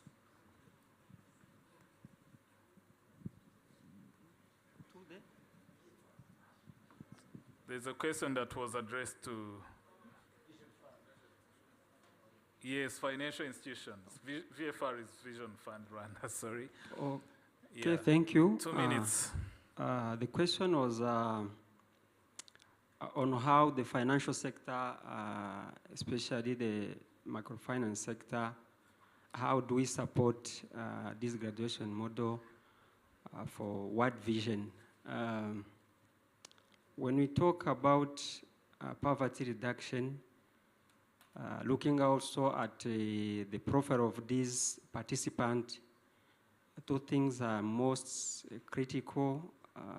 Those 2 things are the knowledge and then the financial means, the financial product. So we are intervening as Vision Fund Rwanda on this graduation model of World Vision by providing financial literacy to these participants, where we have developed a well-tailored module having 4 sessions or chapters, which are number 1 is we call it borrow only what you can afford to repay. The session number 2 is use your loan for its intended purpose. And the 3rd, save for emergency. Lastly, protect your family by using wisely the received loan. And then on financial services, we have also a loan product that we have developed for this particular participant of this program operating in savings group.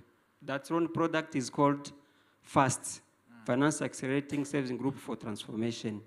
Can you conclude? Yes, but as we know, these participants will not remain under savings group. We know they will be graduating. So we have also other loan products and savings products that we are providing to these participants so that they can be accompanied in their development journey. Thank you. Thank you, VFR. Let's give 2 minutes to the donors to respond to the question that came from Beatrice. And then I will request Aimable and Safari to respond to her question privately around the social workers. Who among the donors is willing to address the question? A meeting of donors has to take place quickly. Yeah, it has been decided. Okay, thanks very much. I am Justus, Senior Program Manager at FCDO, British High Commission here in Kigali. If I understood the question very well, it was asking about donor support. Trends and the trend in is the social protection. And yes. the trend is in terms of social protection. Where we didn't come with the details about the trends, but what I can say, FCDO has been a key partner working with the government in social protection. FCDO co-chairs the social protection sector, and we have a big program on social protection, and an MOU with the government of Rwanda. So our program on social protection is aligned well with government policies and strategy of graduating people out of poverty. Currently, our big program has about 58 million pounds. It's still an ongoing program up to 2026. That is how much I can say currently. Maybe if more details are needed, we are happy to share about what we are doing and the program in social protection. Thank you very much. Thank you very much. Beatrice, I think you got yourself an appointment from FCDO for more details. Yeah, thank you very much. Surely, as I was saying, this is the good news, and there is great commitment from all of us to see all of us get out of poverty according to the ambitious targets of the NST2. I know that the time is not enough to exhaust all the questions, but we still have opportunities to network and ask questions between us and stakeholders. We've heard from a few partners, few donors, but I believe each one of us has something to contribute to. Because of time, I would like us to wind this session from here, but kindly feel free to keep on asking and reach out to any of us here. At this juncture, I would like to narindi gushimira abantu batanze ibitekerezo n'ababajije mvuga ngo nubwo turangirije ahangaha ariko ntago tubishyizeho akadomo no gushyiraho akabago akitso no gushyiraho akitso gusa kugira ngo ugifite ikibazo agende akibaza umuntu wese ashaka ive na nyuma y'ahangaha. Munyemere rero muri aka kanya mpamagare umuyobozi wacu wa World Vision National Director. In this moment I would like to call upon our National Director, Madame Pauline, to come and welcome our Honorable Minister for his closing remarks. Thank you.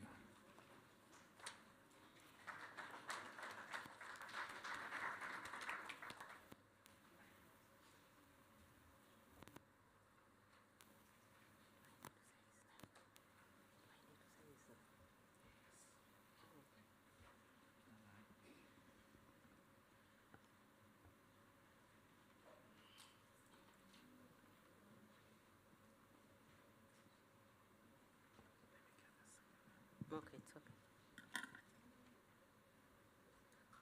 Mwiriwe.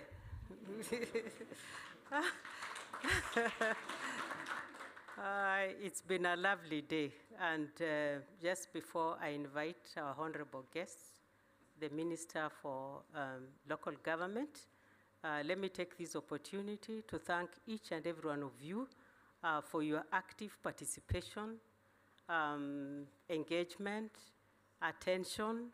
It just shows how much we are all in this mission together.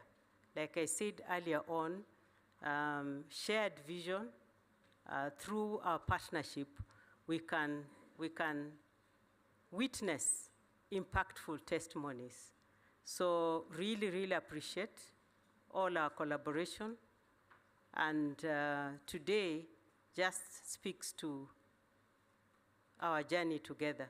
I know we have ambitious goals based from what was shared by our friend from Minalok and LODA, and even World Vision, plus our implementing partners and other development partners. We know that it's possible, particularly if we see the return in the investment. I think we've just shared through my colleagues that presented here earlier on, we shared, they've shared impact of what has happened in the past journey. So that we've tested, it's good. So I believe that moving ahead, we are going to tackle any giants that are before us. So I'm so encouraged, really encouraged. We have different support offices. Let me just use this opportunity to different support offices that have already planted a seed into this journey. Like we said, within the next 3 years, 2026, we've already enrolled over 149,000 households. And already we have seed money that has already been plowed into that basket. So I believe that with the ambitious goal, we are going to make it. And at some point, we'll be sitting back and reflecting, how is it going? The good news is, through different working forums, we are able to reflect and acknowledge. We saw the information, digital information. We are able to address those issues as they come in. So let me just ask all of us, with a hand of applause, to welcome Honorable Minister for Minalok, local government, to come forth and give his remarks. So let's welcome him.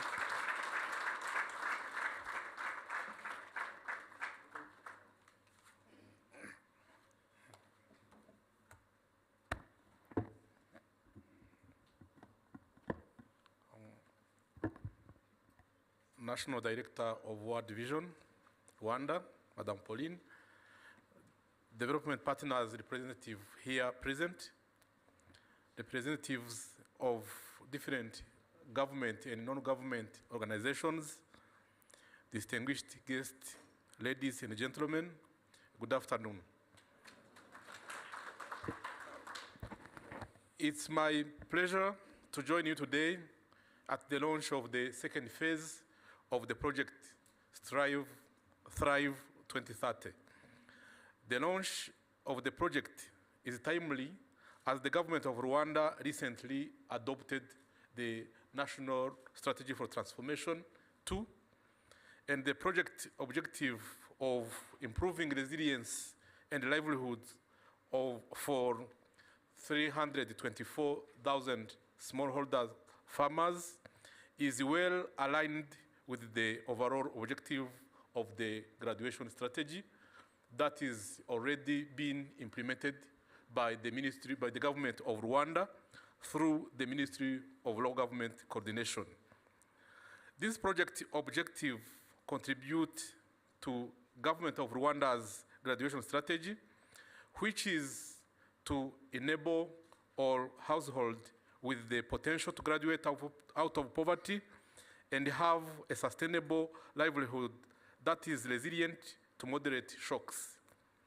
Distinguished ladies and gentlemen, today's meeting is of great significance in terms of stakeholder collaboration between the government and our partners, and more importantly, sharing a common vision of empowerment of communities to sustainably graduate out of poverty.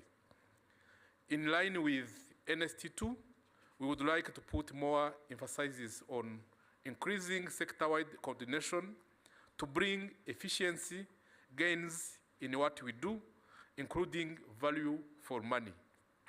To this end, I would like to point out a few things in terms of implementing this project in line with the graduation agenda. One, ensure that you harmonize with existing graduation programs to avoid duplication during implication. Two, while supporting these smallholder farmers, ensure that you provide a full package or partner with districts to ensure a full package is delivered to the program recipient by coordinating and by collaborating with other partners, either from government or from other non-government actors. The Ministry of Local Government is ready to facilitate in the identification and targeting of the project participants, smallholder farmers, through our IREMBO or social registry system. Distinguished ladies and gentlemen, we recognize and appreciate World Vision continued dedication toward investing and supporting smallholder farmers, support to vulnerable families, with the focus on resilience and livelihoods, education, child protection, health, and WASH, among others. We also take note of your contribution through policymaking as a member of a social protection group. The ministry commends the significant achievement made by the World Vision International Rwanda over the last few years, particularly in enhancing resilience and livelihood for over 500,000 households by increasing the income and the change of mindset. These interventions are essential as they advance our national goal of reducing poverty and creating wealth for poor households. Together, we look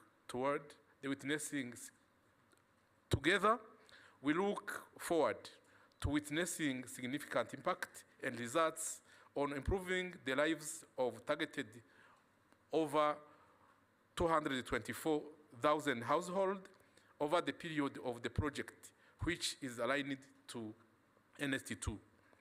The Ministry of Local Government reiterates its continued support in collaboration in improving the livelihoods of Rwandans. As I conclude, I would like to express our support to the World Vision and other stakeholders that are doing in all that you are doing in the relentless efforts to improving the lives of our citizens. At this point, I would like to announce the official launch of the Transforming Household Resilience in the Vulnerable Environment Thrive 2030 project, which will be implemented in 14 districts. I thank you all for your kind attention.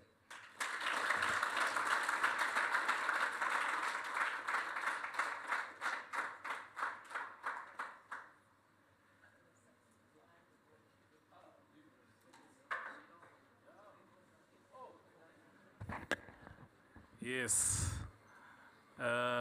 There will be an official launch ceremonially.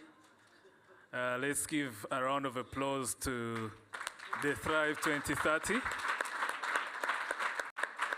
We are looking forward to the future. We are casting out the future. The future is now.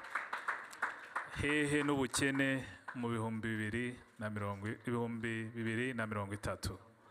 Yeah. Murakoze cyane.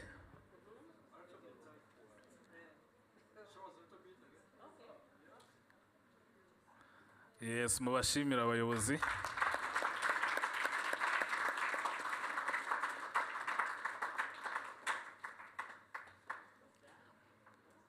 Murakoze cyane.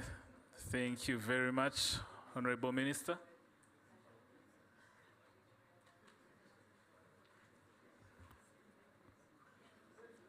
Aho abagabo basezeraniye niho bahurira. So tuzagaruka rero tuje kwesa imihigo. Thank you very much. At this juncture, we would like to have a group photo. Let's do it quickly. I will call upon again Honorable Minister. Will allow us to call you again with the National Director and the delegation seated on the front table, including the donors and the local government. Let's quickly come to the front and take this photo. Thank you. Somebody come and help me to carry this. Somebody help me with this.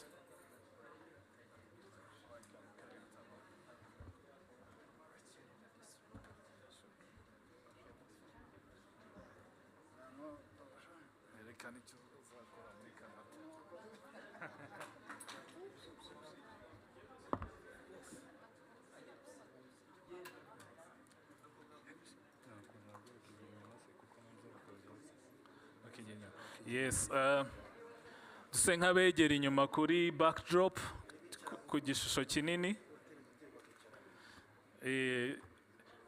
Nihabamo abatagaragara neza nabwo turatera udutebe turebe ko bigenda neza.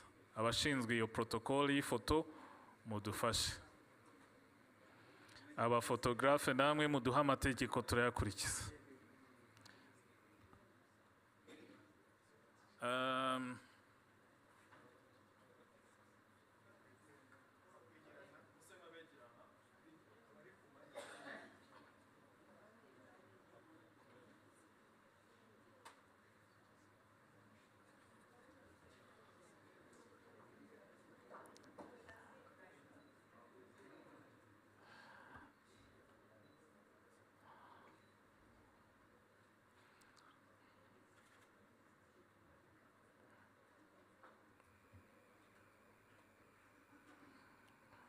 Abamafoto muraza kumpa sinye nimuba mwaranje gufata amafoto meza kugira ngo dusabe umuyobozi wacu National Director na Honorable Minister bafatane ifoto n'abahagarariye amatorero n'abafatanyabikorwa local implementing partners. Honorable Minister and National Director, stay for a moment to take a photo with the church leaders and all the implementing partners.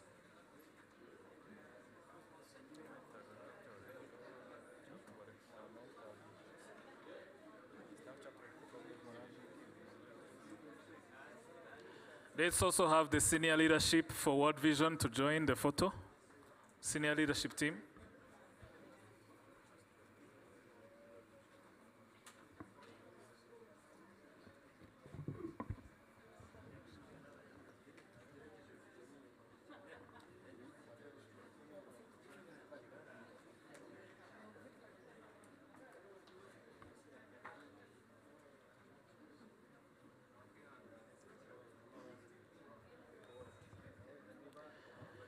inyuma y'aha rero ndabibutsa ko tugifite ya gallery work, muze kuhanyura murebe programs dukora zitandukanye, ndetse hari n'ibintu bitandukanye twahafatira bijyanye n'amakuru ajyanye n'imishinga ya World Vision.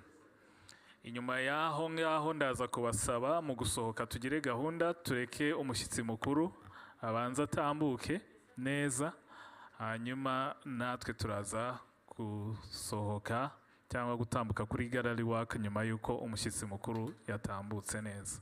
Murakoze. Thank you very much. ND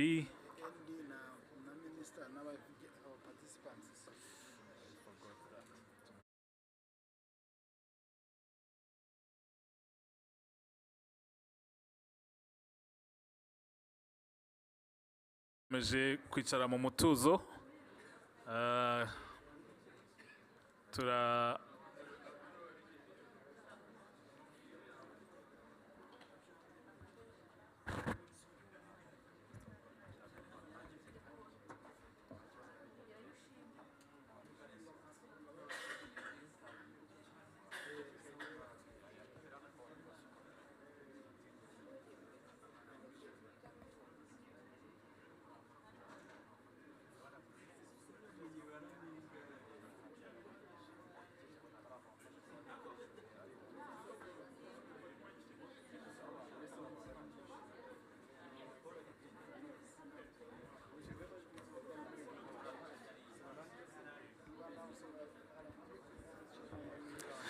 Yes, thank you very much. A slight change, not a change, n'ubundi biri kuri gahunda, ariko turatumiwe kuri lunch, mureke dutambuke tujye kuri lunch.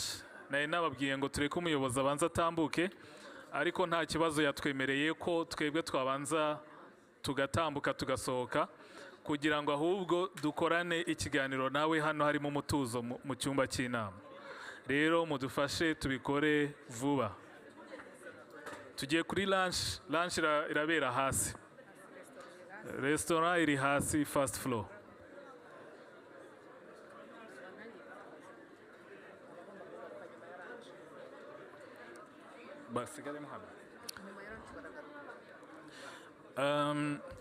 Mfite irindi tangazo hano rireba aba program managers na TFEs na livelihood staff. Nyuma ya lunch tuze kugaruka mu cyumba cy'inama na implementing partners. Abandi mureke tugaruke hano implementing partners.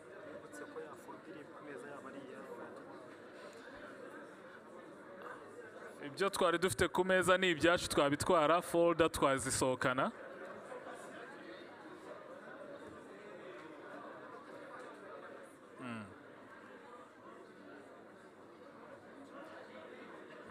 Abashinzwe protocol mudufashe kugira ngo abantu badasitara, mubereke n'aho dusangirira.